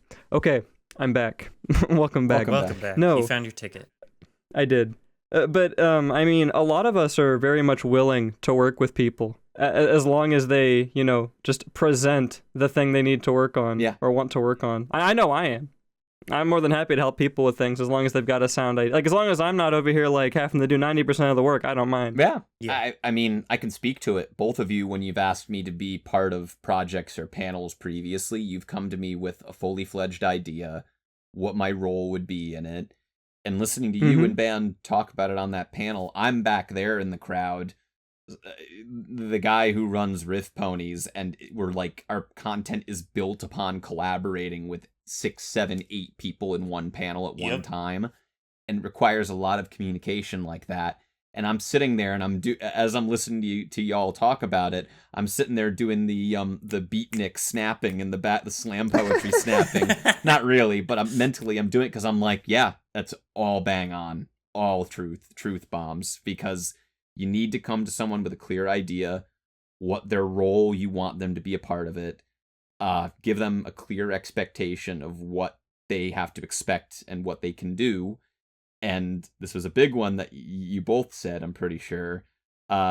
Make sure you're not coming to them with half of an idea and then saying, oh, you do the rest. Oh my gosh, yep. yes. Yeah. Yep. Big time. So true. That was the bit. Great panel. I remembered that bit the most because I was like, this is so important for anybody who wants to create content, especially collaboratively. Yes. Yeah. Absolutely.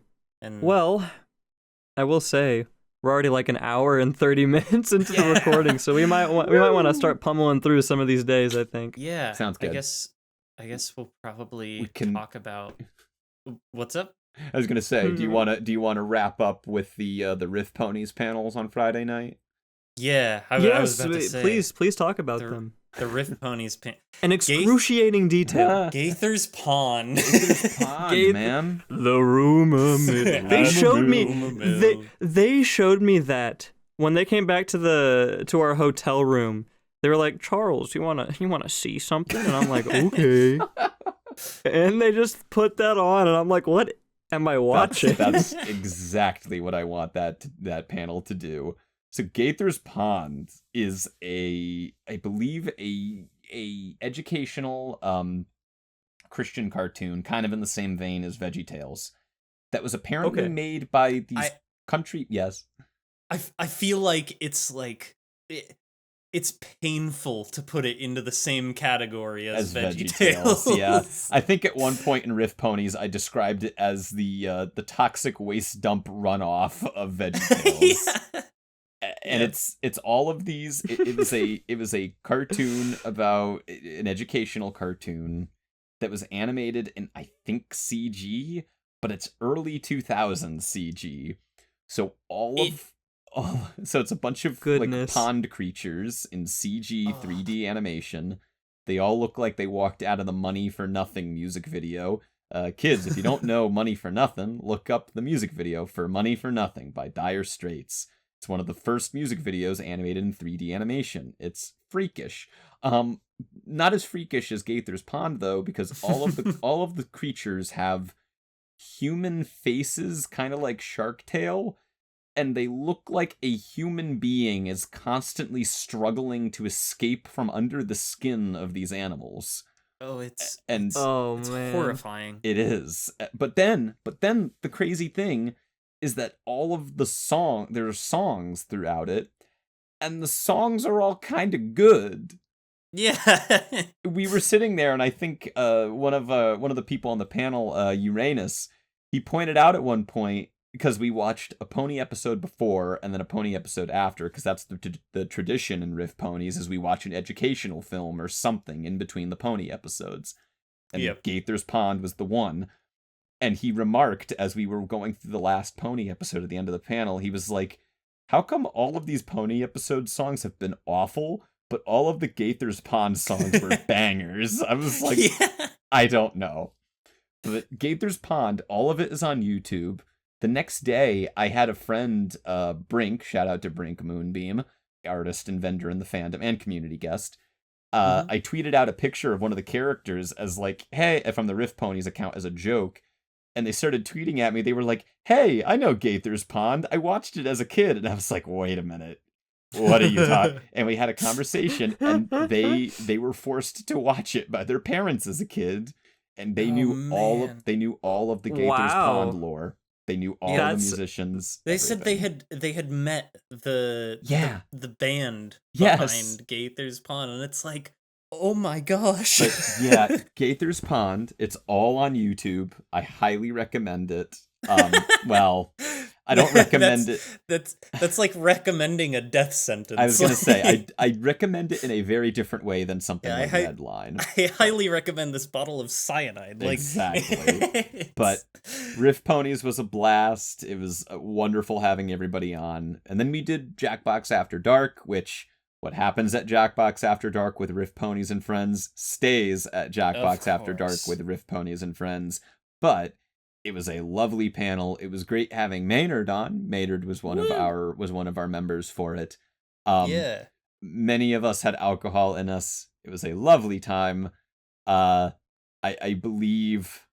Never mind. I was going to say one of the answers, but I shouldn't. But it was a great panel. It was great to have them back to back in the same room. I always love when that happens because it's so...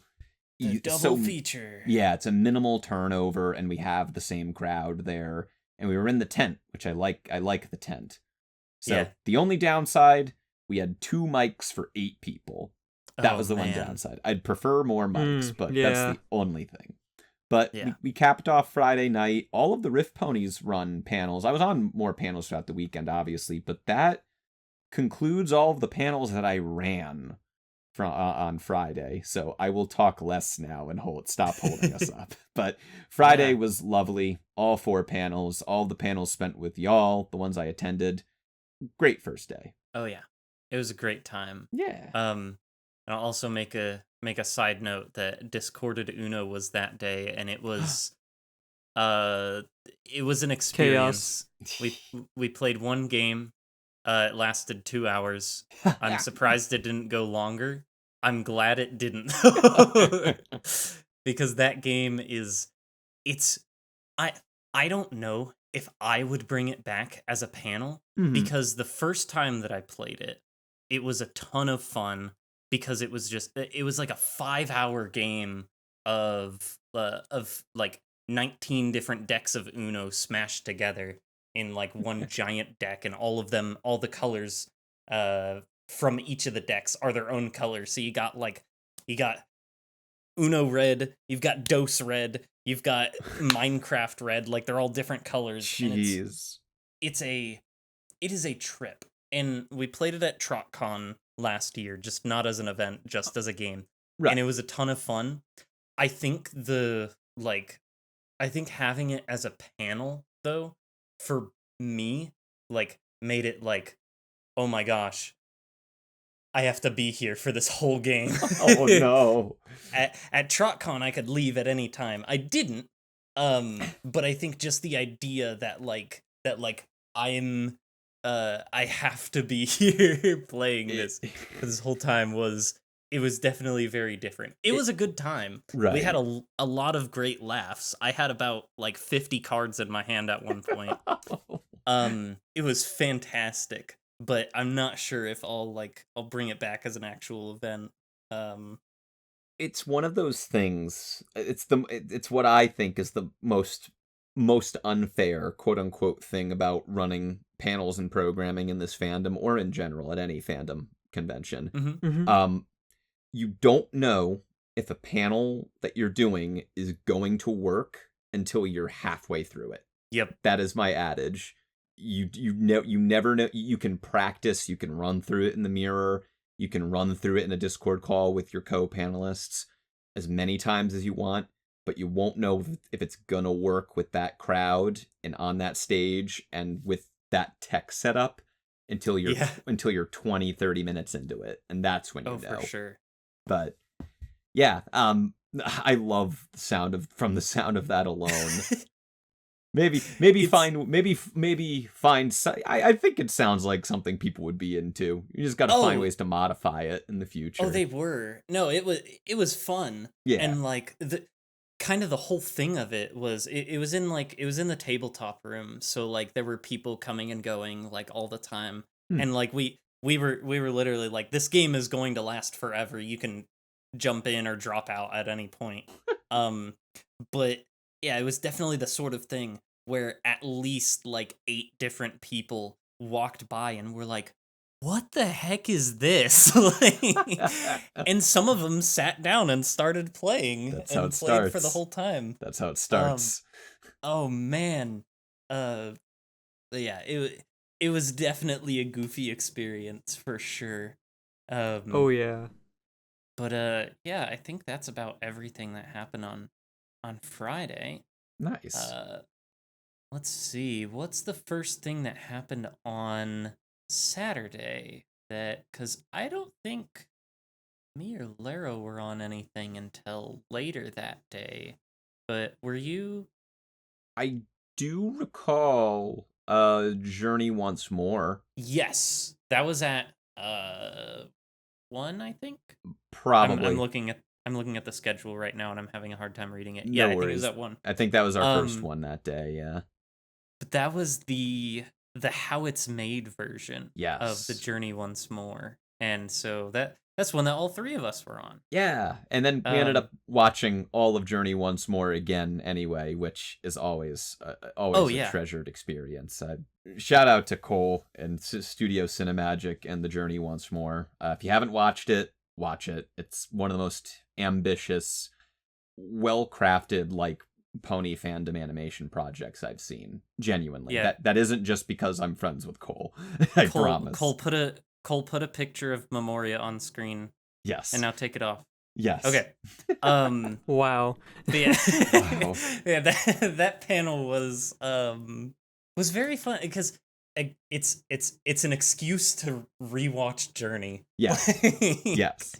And it's always really fun, like with that panel, because we did another Journey panel at HarmonyCon, seeing people walk in the room and there's no panelists on stage. Right. Yes. But then they see the pretty lights and Exactly. come and sit down and watch it, because the Journey Once More is fantastic, and I believe Cole invited you on to look at it as to get your cinematic expertise. It was surreal being asked to be part of it, genuinely, because for a piece of fan work that I really admire, getting to watch it and just being asked for my input on it on like a film analysis level, I was happy to do it. And I thought the whole panel, we put in a lot of great points on it and really broke down everything. And ultimately, by the end, Cole was really getting into the nitty gritty and specific details, like the gory bits of details about how he put it together. And he was apologizing at certain points because it was really specific tech things that the audience wouldn't know. But I think we were all assuring him at one point. It was like, no, please, we can tell you're really passionate about it, and that's enough. People want to see you passionate about this thing that you have like worked your heart out to make. So yeah, that was ultimately the joy of it, was seeing all of us kind of gush about it and Cole gush about the creative process that went into it. That was 100%. It was a true honor and a pleasure to be part of it. So if you're out there in editor land, Cole, thank you for having me on that. I very much love appreciate you, Cole. it. Yeah. But yeah, that panel's always fantastic. Watch the Journey Once More if you haven't yet. Yes, Journey Once More Part 1.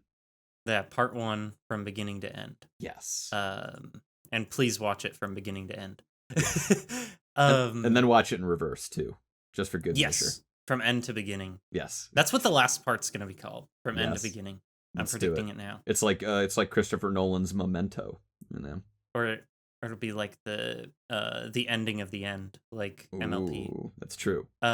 Ooh. But yeah, and then after that, I think the next one was was another Laro panel. Was the Daddy Olympics. Ah, yes. Daddy Penswell. No. I accidentally added on another panel onto my panel schedule for the weekend because I walked in, admittedly 20 minutes late because I was taking a break after another panel, and I was taking a rest. And then I walked in, and all of a sudden, Laro, you just go, Thoth, come up here. And I'm like, I guess I'm in the panel now. And I stayed up there the whole time, and it was great. Listen, I'm always down to yes and. I'm always down. And I was very happy you humored me. Thanks for joining us. It was a pleasure. I didn't expect it, but y'all were having fun, and when I was invited, I was like, "Oh my god, absolutely, I'll join this." You mean I get to join in on this? That panel was pure, unfiltered, just straight improv. There was like 5 points I think we had written down, something like that. Do you want to talk a little bit about it since it was your panel? Actually, hold on. I have to do something. You can keep talking. Oh, okay. Well, it was a panel that happened. Dang it! I was about to segue into someone else talking. No, Thoth, what did you think of the panel? Since you kind of had no idea what it was going into it. Well, and were suddenly a part of it. What I was aware of when we were what Cole told me in our drive from Jersey to Chicago was that y'all had no plan. It was going to be all improv, and it was just going to be dad jokes for an hour. And I was like, I'm in. I need to see this. Yeah. I came by, and a lot of it was there were physical challenges. I remember flipping. Yep. I remember flipping of burgers. Of course. I remember dad jokes, and I recall for me, I just loved how everybody in the front row of the panel was getting in on it. Oh, and yeah. You guys had a constant, like I keep saying, a yes and. You guys kept the improv going. There was never a lull in it. Because it was wonderful. Yeah, there's always that risk you run when it's an improv-based panel, which we've walked that wire plenty of times with Riff Ponies, where it relies on the energy of the people on the table to keep the panel going. Yeah. And we manage that with Riff Ponies because we have the pleasure of having so many great collaborators that have similar energies and wavelengths. And in the particular instance with the Daddy Olympics, that was hardcore what was happening up there with you guys. You were all in sync. You had the same energy, same jokes, and same wavelength of humor in mind. And the people, I really hope to bring it back. You should. I really hope to bring it back for Cider Fest. I might have to put it in. Bring it to Cider Fest. I would love it. Maybe give it a. I was contemplating maybe a name change for it as well of some sort. Keep it like on the same vein, but maybe play it up. A pun and like a really bad pun too. Dadcathlon. Yeah, like that's not bad. But yeah, it definitely was. Man, doing that panel definitely made me remember. Oh my gosh, you guys are funny. It was really hard not to break. Which I did multiple times. Listen, Maynard, I wasn't even on the panel when I came into the room. By the end of it, I was turning away from the audience, trying to hide that I was cracking. Because there were certain points where I was like, no, I'm not going to break it. I'm not going to break it. Oh, man. What a blast. I would love to see that. So much cheating of the wives was happening. Yes. Oh my gosh. Yeah. So now that you're back, do you want to talk a little bit about you had a vision? I did have a vision. That panel really was just a crackhead theory I was thinking of as a panel idea. I was just like, I thought it'd be fun. It originated because originally, so Cole did kind of give you the accurate idea of what it originally was. I guess on your drive there, because originally it was just like, I love puns, right? Right. That's like, puns are great. And I was like, well, there's just a panel of me just doing like dad puns for an hour. And then I was like, well, as fun as that sounds, that kind of could get boring, I feel. So that's when we expanded it out into what became the Daddy Olympics, which was a true feat of dad culture. To be frank, we made a lot of fathers that day. It's true. That is very true. You see, the thing is you found the hook. And I think that's always the key moment when you're conceptualizing a new programming concept, is you find a kernel of an idea, but once you find the hook that brings it all together, that's when you know you've got something. And now it's just a matter of fleshing it out more, because I think I want to do more. I want to do more with it at Ciderfest for sure. If I can, if and I decide to, of course, put it in as an application. Mm-hmm. But we'll see. We'll see what goes on, because I really enjoyed the ad lib feel of it, of just doing whatever. Mm-hmm. But I do think, for my sake, I benefit a lot from having like a bit of structure. So I think for the future, I might have it just a bit more structured. Like, obviously, still keep the ad libbiness of it, but ad libbed on top of like an organized, set of events to take place. Live by the Riff Ponies creed that I like to call it. I like to call it controlled chaos. Yes. You have a loose framework, but you've got a ball of noise in the middle of it. But as long as you have it penned in, you're good. You're golden. I should probably say, I don't think we actually like said what the premise of the panel was. Yeah. The idea of it was basically, okay, so a brony took their dad to like, some bronies took their dads to a pony convention, or I guess their dads really took them to a pony convention. They have no idea what's going on with the pony stuff, but their kids don't want to leave the convention too early, so they get their dads on a panel and get them to run a panel. And we were all playing characters. We were playing what was it? We were playing cornhole, teaching people how to flip burgers and throw frisbees the right way, telling fishing stories. As you do, really. Really just overall just some dad stuff. And it wasn't, admittedly, it wasn't super pony related. it was more a convention thing. But yeah, it was. That's part of the reason why I want to refine it a little bit. I think I might try to incorporate a bit more pony into it. But obviously, I think the joke of the panel itself is just that we don't know anything about pony. Right. Yes. Yeah. It would be really fun to have maybe a host or something to like ask specific questions or something like that at a certain round, or but yeah, it was a ton of fun, and we're really grateful to everyone who came out to that. We involved literally every single person who came to that panel ended up like being involved in some way, shape, or form. Yeah, there was a lot of audience participation. I cannot say I've seen many panels in my 10 plus years of doing this that involved every attendee and every panelist in the room. Everybody in the room did something on that panel, and that's great. I love that. And they had no choice. Yeah, they had absolutely no choice. You were forced. Absolutely no choice in the matter. We just called them up, said they were our kids somehow. And, like, hey there, sport. Hey there, champ. Hey, champ. Yeah. Hey, buckaroo. No, but that was a good time. But, let's see. What else was that day? Did you have... Well, we're encroaching on 2 hours. Perhaps we should just focus on the highlights going forward and just kind of get wrapped up to the end. It's easy for us to talk. It's harder for Cole to have to edit all of us talking for 2 hours. Thank you, Cole. I cry having to do an hour and a half. I believe it. I will truncate Saturday's thoughts on Saturday night.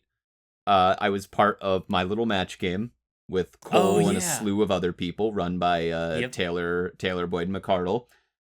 Shout out. And I remember that panel very, very distinctly because it sort of just descended into kind of a Cards Against Humanity sort of thing of everyone putting in the most shocking thing they could put.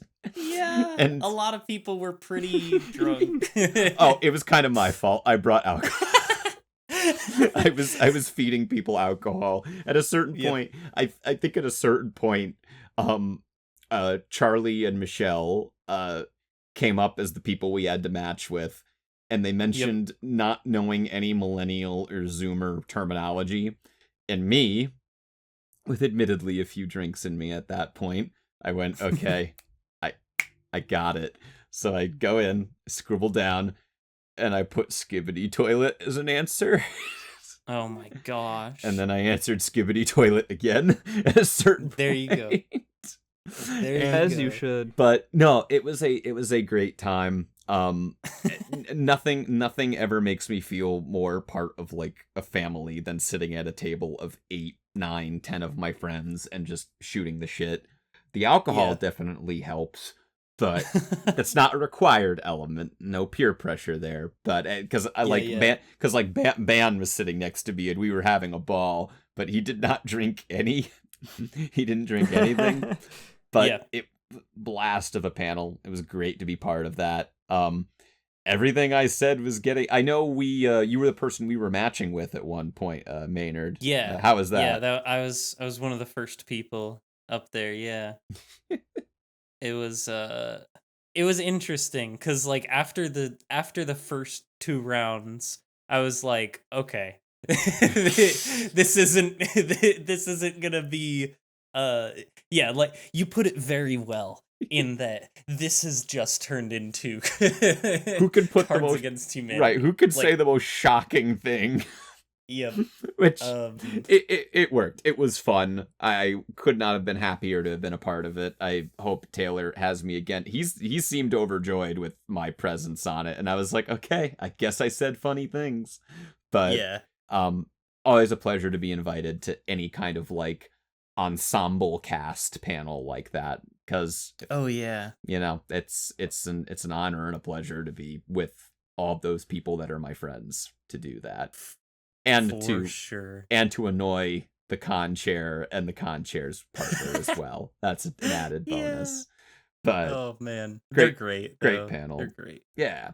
So then, what do we have on Sunday? If we're gonna wrap this convention discussion up in a nice bow. To wrap it up. Yeah. I know you were on Summer Talks with MLP YouTube creators. Lara? Me? Yeah. I don't know if you had anything. I mean, it was a fine panel. Yeah, I mean, I don't really. It was a YouTuber panel.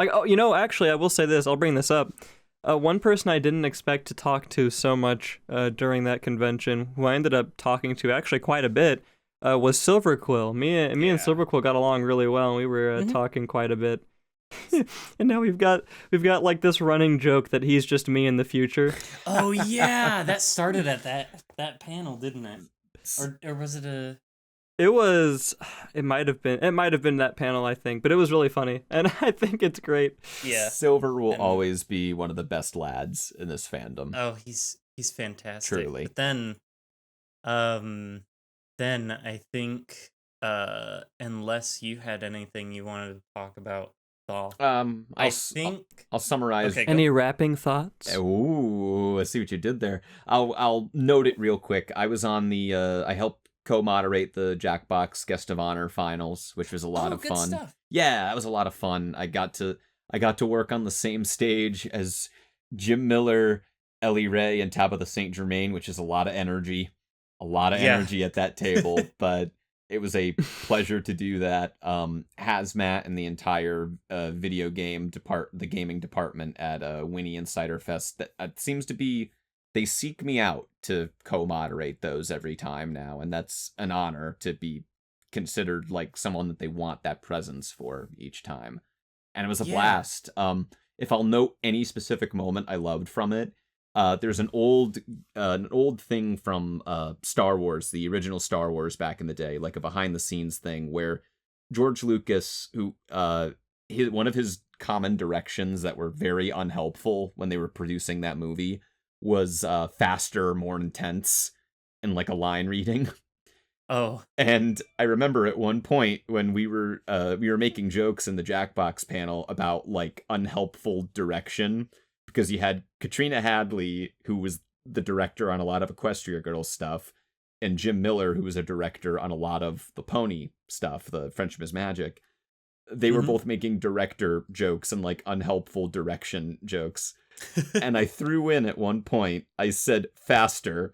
And without missing a beat, Jim Miller went faster, more intense. And I was like, we had a moment. We knew. We were on the same wavelength. Good stuff. That was my favorite moment from that, for sure. But yeah, after that, I believe that was when, I think this was what you were leading into, we were on I'm Not Myself Today Q&A. Yeah. So I'm not myself today. Who are you today? Good question. I'll get back to you tomorrow. Fair. I guess Cole. It was a panel that was devised by Cole, and what else can be said about it? I will actually be right back. I gotta take care of my dog real fast. Oh, good. No worries. Oh, I can. Well, Mr. Penswell, would you like to tell the audience a little bit about what we did that fine dandy day? Oh, with pleasure, Mr. The Ven. Mr. The Ven. Yeah, so the way I understand it, and Cole, you're out there in editor land, you can correct me if I'm wrong with a big stamp and red lettering that says wrong, if I get any of this wrong. So, of course. I'm Not Myself Today Q&A comes from the first segment of his Great Pony Panel Randomizer panel, where we are given a series of little prompts of personality traits or little like things we have to do and improv, and we have to kind of give it away to the audience and the people that were with the panelists that were on the stage with, like what our trait we were given was, because the traits are written down by Cole and we have to act them out, and they can be anything from like doesn't know they're at a pony convention to doesn't have any energy, can't stay awake, or refuses to sit down properly. So, it's sort of an improv game at that point. And what it resulted in was 8 or 9 of us kind of in an improv almost like a game of charades, kind of. Real? Yeah, like an advanced game of charades? Yep. And Cole was the moderator, and the whole idea, he would give us a card. The audience would attempt to guess what we were doing, and we would just keep yes-anding off each other at the table. It was a running game, improv game with charades. It's almost like a theater game in a way. It's almost like Zip Zap Zop, if you really think about it. Kind of. Not really, but kind of. That's my best relation to it. I get the point you're making. Yeah, thank you. And all of us would just keep vamping and yes-anding until someone in the crowd shouted out and pointed at us and were able to guess close enough to what the trait was. Which resulted in many moments where they would say something that was a word away or like a sentiment away, and the person who was attempting to do it, in the middle of them struggling to do the charade, would look at the person and go, kind of? Kind of. Keep going. Yep. You're close. Oh, man. And whenever we'd get it right, and there'd be this Herculean struggle to finally get the audience member to say it correctly, they'd finally get it, and we'd be like, yes, that's the one. And immediately Cole would be like, yes, that's right. Takes it, another card. And it's like, no. It's like, no. And I remember for mine, I was saying to Maynard, and I've said it at the panel too, Cole immediately took away all of my the only weaponry that I had in yes and improv, because the first trait I was given was can't stay awake. And keep in mind, Oh my gosh. I had 2 coffees in me at that point because I was on the guest of honor Jackbox, so I needed the energy. So sitting there, I've never, in all of my years of improving, I'm self-taught, but in all my years of doing it, I've never had to do an improv harder in my life than pretend that I was falling asleep on a stage while I had 2 espressos pumping through my bloodstream.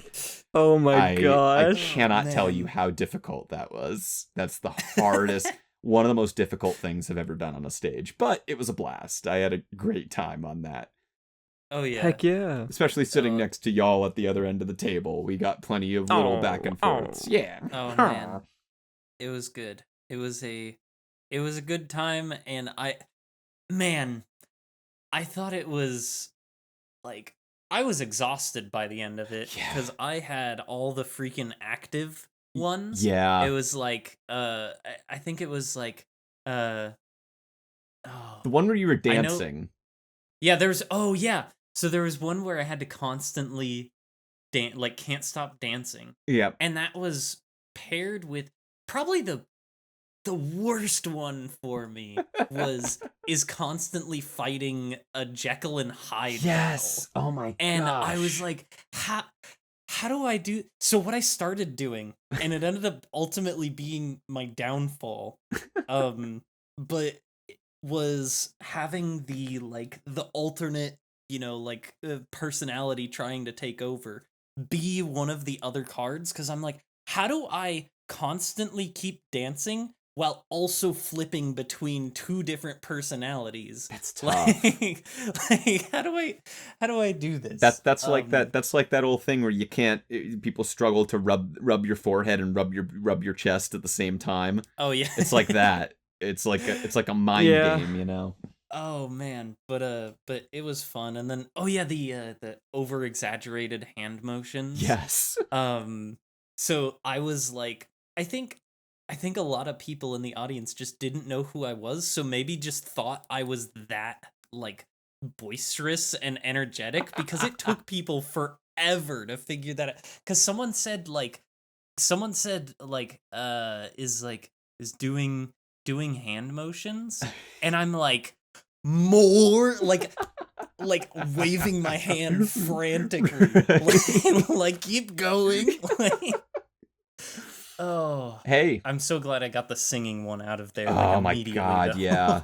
I can't imagine. It was so funny because right after I got the can't stay awake one, immediately the next 2 cards were like, has to mime everything, and I'm like, Cole wouldn't let me talk, and I'm like, it's the only thing I'm good at, and you're not letting me do it. But hey, true to the panel's name, with you and me and Laro as well, we were not ourselves during that panel. Yeah, and we made it We work. were not ourselves that day. It's true. that is true. But such a blast. Again, Cole, you guys all putting out some of the most inventive, just new outside of the box programming concepts out there, and I think people really respond well to them. I do. I love being a part of it, so I would love to see Cole keep doing it. I want to see the randomizer come back. Yes, Just such one of my that panel at Ciderfest, and also HarmonyCon this year too, but Ciderfest 2023's randomizer, that maybe one of the most fun panels I've ever been on, including like, it's up there with some of the best Riff Ponies panels, like that. It was a blast. Oh. I really hope it comes back, especially since the theme is like the chaos and creativity unleashed, baby. The randomizer it'd be a crime to not have the randomizer. It's true. That panel. Hey, maybe some Riff Ponies panels in there too. I don't know. Hey. Maybe a main theory in there. Maybe I get an out of our main panel. Maybe out of our main podcast panel. Yeah. Maybe get a Bronius track panel. We're all just soft pitching panels to Ciderfest right now. Yeah, because I know Charlie listens to every single episode of this podcast. You better. I know he's my biggest fan. You better. Hi, Charlie. Hi, Charlie. Hi. I know you. That's my name. That's That's me. That's what he just did. He pointed at himself. Yeah. But yeah, I think that's about everything. I know there's the charity auction and there's closing ceremonies, but we're at like I will note one thing about the charity auction. I licked mayo off a table. Mayonnaise. Oh my gosh. That was delicious. Do it again, please. No.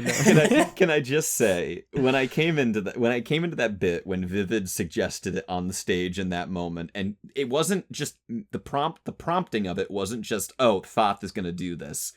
His bargaining was, we'll bid on someone, whoever wins the bid will decide if Vivid or Thoth has to do it.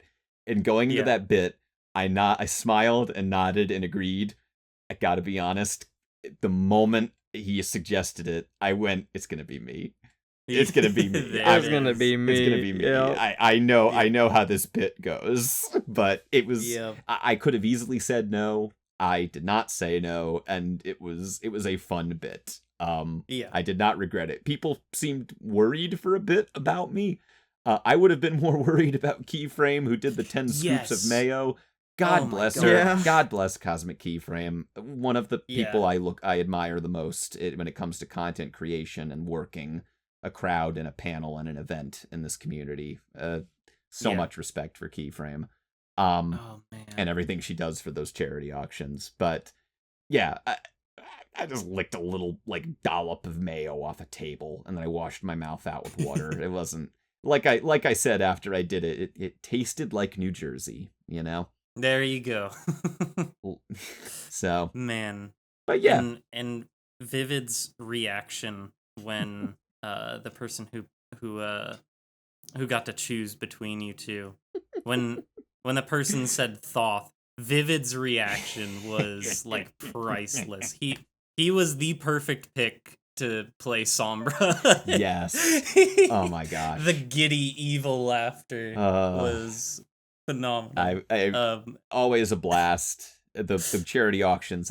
It's an honor to be considered one of the to be asked to constantly do it now. Obviously, it couldn't have matched the $100,000 one at Ciderfest, but the Whinny City one still great. Oh, don't worry, we're gonna surpass it at this next Ciderfest. It's already. We'll try. Yeah, and we'll just have a 12-hour long charity auction. Oh, just like TrotCon's closing ceremonies. It'll go on for 13 hours. It never ends. Yeah, exactly. Yep. But yeah. Did it really go on for that long? We did have a closing ceremonies at the online Trot one year that went 13 hours. Yes. Oh my gosh. We started at 5 p.m. Eastern and it went until like 4 a.m. Eastern the next day. Some say it still goes on to this very day. Exactly.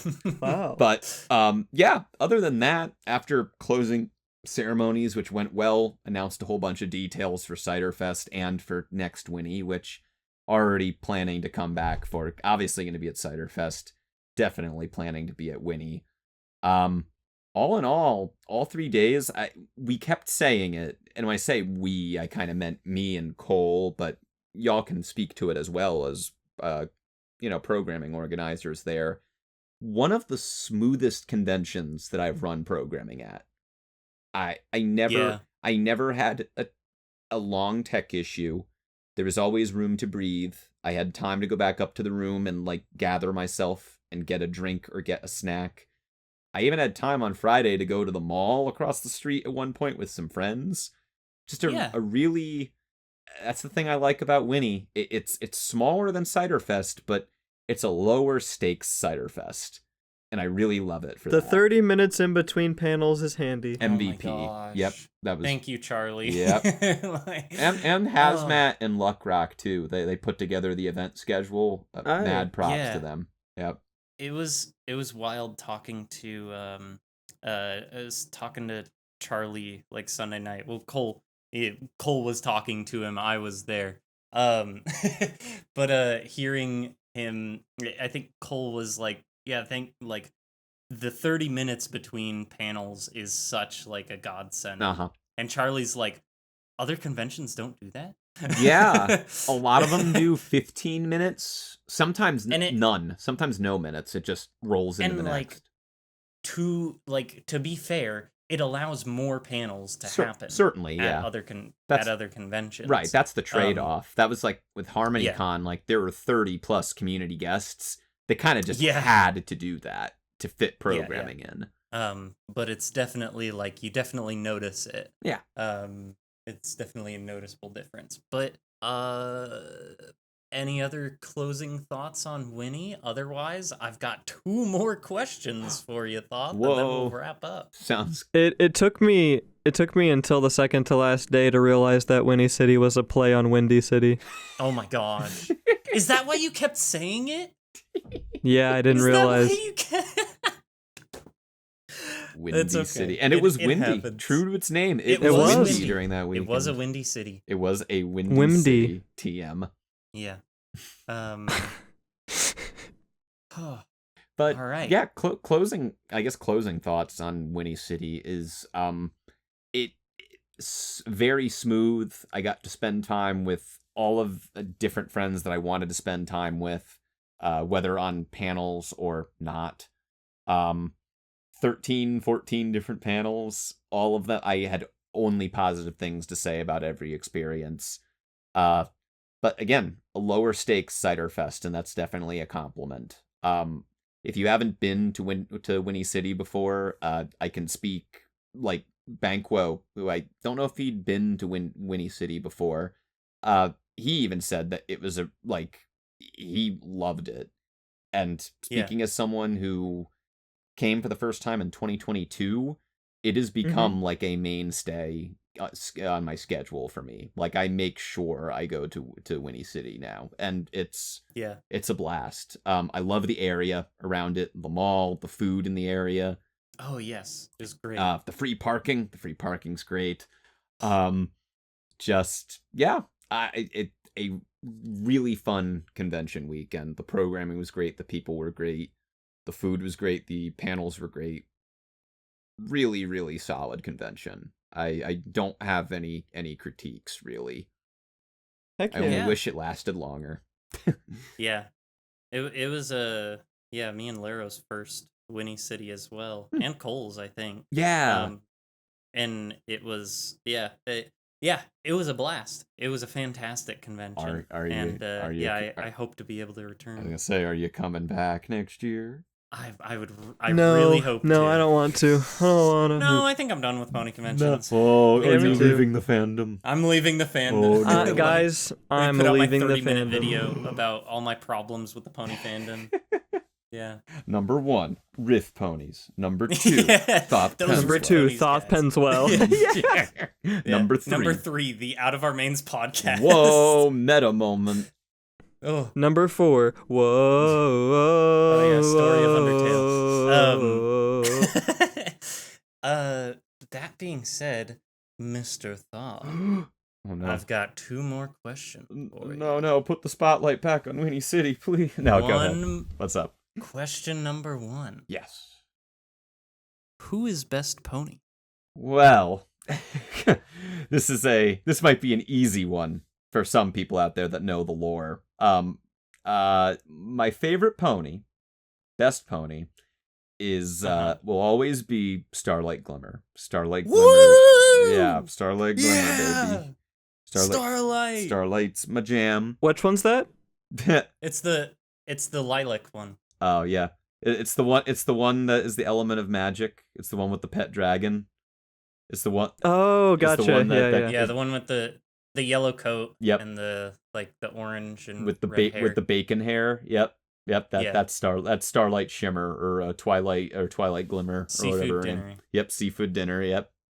I will say, I will give a brief shout out because best pony is an easy answer for me, but I will say a close second, Moon Dancer. A close third, maybe a hot take. Third is Miss Harshwhinny.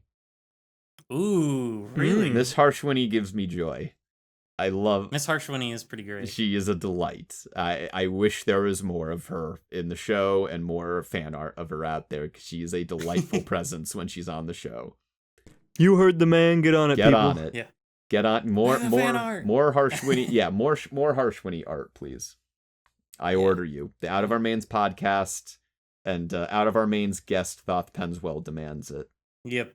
That's your new tag from now on. Yes. Out of our mains guest. Out of our mains guest. Once appeared on the Out of Our Mains podcast. Everyone should put that in. Everyone should put that in their Twitter bio. You know? Yeah, exactly. Paramare, Cole Donnerstag, Banquo. It's very prestigious. Prince whatever. It's a very prestigious title. Prince whatever better put that in his bio. No, I know that was a very important thing to him. I know he was a big fan for years. Yeah. Oh, I love Prince.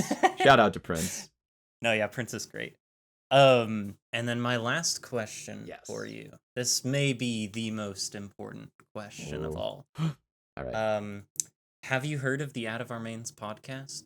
You know, my father told me back when I was a child, and during bedtime, when upon his knee, he would tell me about ancient scrolls that foretold of Out of Our Mains podcast. I have a few times in passing, but that's good to hear. That's good to hear. Yes. I've been searching for information on this legendary resource, the sacred texts known as the sacred texts of the Out of Our Mains podcast. No, I think that's about everything. So at the end of every episode we do a little couple little things. We'll try to make it kind of fast. One thing we do is we like to ask our audience to send us a picture of a random common household item. They can send it to us on Twitter using the hashtag #MainPod. Or on our Discord in the Send Pics chat. And a random household item. So those will be, if we got any from the last episode we did, those will be showing up now. Excellent. And then as well as any fan art we may have received. And the household item for today would be... Hey, Thoth, you got any ideas of a random household item? I'm putting you on the spot. Anything your heart desires. I'm so glad you asked, because I did have one in mind.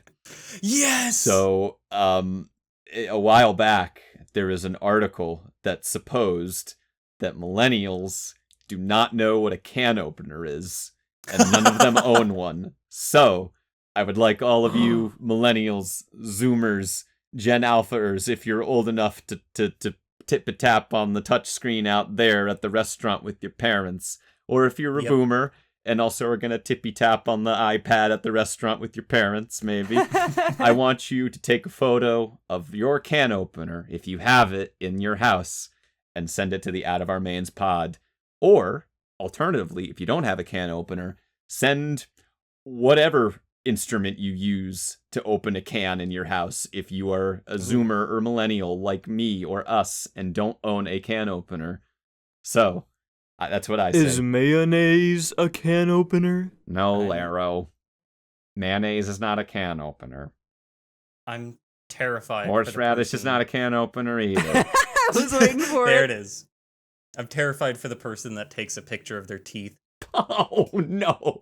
Oh no! Oh. I want to see someone who does like a spoon or like a knife. You know, the people who just like the barbarians that just like smash the lid open. Or like the tactician who taps it a certain way and it like pops open.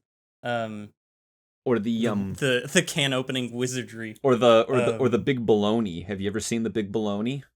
What? You've never heard of these? Okay, so in my house, we've had this for years. So it's a thing. Oh. It's like a little circular-shaped rubber disc. And what it does is it takes away all of, like, it gives you, like, a firm grip. So you can put it on top of, like, a jar lid or something.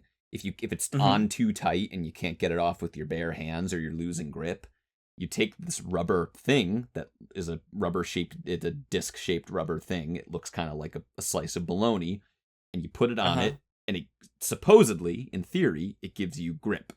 We've called it the big bologna. I don't know if that's what it's called, if that's even a thing anymore. It may just be an old piece of kitchen utensils, but that's one to look for. I like that one too. Interesting. Yeah. Okay, so if you have a big bologna in your house, please send a picture of this. Send photos of slices of bologna. Yeah. Use a piece of Oscar Mayer lunch meat to open your jar. Send photo. Yep. There you go. And then Does that about wrap it? I think it does. I'm gonna say like a couple things. Well, one there's another thing, and I almost forgot about this, but Ooh. we usually also have a question of the episode. Yes. Yes. Once again, you can respond on Twitter using the hashtag mainpod out of our mains on Twitter. Do it. Or on our Discord. That question I have prepared. And that's not a lie. Ooh. What's your favorite movie? Yeah. Good Theming. Good question. Good one. Good question. Good one. It's a very simple answer. I actually just rewatched it for the 1,000th time last weekend, actually, because Is it what I think it is? it happened to be Laro's favorite movie as well. I found out at Whinny, to relate it back to the overarching theme of this episode. My favorite movie of all time is Back to the Future, 1985. Yes! Robert Zemeckis, starring Michael J. Fox and Christopher Lloyd, among others. It just puts all the ingredients I love together. I know many people would expect a snobby answer out of me, like, oh, Citizen Kane, 2001, A Space Odyssey. I mean, to be fair, 2001 is my second favorite movie, but Back to the Future just puts all of it together for me. It has great and such vivid and memorable characters. The comedy writing is just constant bang bang. Like, watching it this past weekend, I was like Rocky Horror Picture Showing it, where I was just shouting back the dialogue to the movie. I've memorized it at this point. There's so many. We need to have a watch together for that. I mean, not for nothing. When, out of curiosity, when might this episode of the podcast go public? Estimate wise. It's either gonna go up sometime this upcoming week or sometime the following week, because we're being kind of loosey-goosey with this one, since once this goes up, we kind of have to stick to officially season 3. It's a season 3 flavored. Okay, so yes. Oh, continue. I was going to say, I will leave it at this. That idea you just sprang about doing a watch along of it. Keep an eye on Riff Pony's Twitter and keep an eye on the Riff Pony's Twitch. And that's all I'll say. Ooh. I'm looking with the eyes emoji. We've got something cooking. I think people will like it, especially if you like listening to us talk over things. It should be a fun time. But I've got the Patrick binoculars with the water. With the realistic eyes. With the realistic eyes, yep.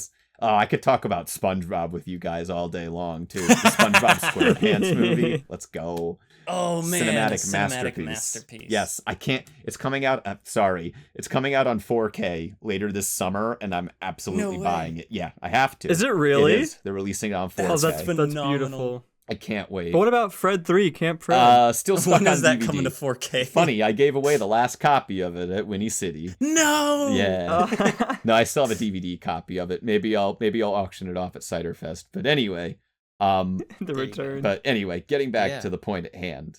Yeah. So if you have an answer to that question, what is your favorite movie? Yes. You can leave it in the description or send it to us on Twitter. I think I said this twice. You can put it on the description if you're listening on YouTube, or you can respond to the Q&A on Spotify, or if you're on some other podcast listening thing, send it to us on Twitter. Hello, Spotify audience. We'll see it. Yeah. The Spotify audience. They're out there. Literally dozens of us. They're out there. There are many. There are many. And then aside from that, I think also with this episode we don't have all the kinks out just yet, but it is in the works, and we should have a link to it by time this episode comes out. We're opening a podcast Patreon and Ko-Fi. Awesome. Because funnily enough, this podcast is not free to produce. Yeah. I wish it was, but I am bankrupt. Yeah. Not really, but I think I've put a lot of money into this. I think we said it at a certain point during the Journey Once More panel at Whinny about supporting Cole's work at Studio Cinemagic, but it applies to everybody in the fandom or in general right now, especially with how the world kind of is economically at the moment. I can't stress it enough to everyone listening out there. Support the creators you love. That doesn't mean money. Doesn't have to be. It can be. Doesn't have to be. But share their stuff. Signal boost. Put it out there. It's so critical right now because that's how you keep helping see more of it be made. Because I can definitely speak to that too. A lot of the stuff that we do for Riff Ponies, it costs money. There are always costs put into it. It's worth it, but if you're able to support your creators that you love in any ways you can, especially out of our mains podcast, because these guys, especially out of our mains podcast, I mean, because I just need more money because I have so much of it. I just need more. Mm-hmm. No, genuinely, it helps a lot. Yeah. And you get neat little perks, not anything too crazy. It's literally just if you feel like supporting us, please do. We appreciate it. It's not necessary, but you'll get a little special role on the Discord, and you'll get we'll say your name at the end of each episode, and we'll shout you out. Yeah. So, support is much appreciated. Go follow Riff Ponies. Thank you. Go follow Thoth Penswell. Please do. And check out all his goofy HarmonyCon Twitter shenanigans. I try. Come to Riff Ponies panels. Yeah, we love to have you. And all that stuff. Yeah. Support your local Riff Ponies. It's true. Support your local Riff. Support all of the people that are like associates that you ever have seen on Riff Ponies panels, because they all deserve. I couldn't ask for a better group of collaborators and friends as well. It's so unbelievable to call such creatively talented people and collaborators my friends as well. I can't even begin to put into words what that means, and that most certainly includes you too. So I very much appreciate it. 100% love ditto you. Exactly everything that you said. This podcast would not happen. It would not be what it is today if not for the amazing people we've had the opportunity to collaborate with, like Mr. Thoth Penswell.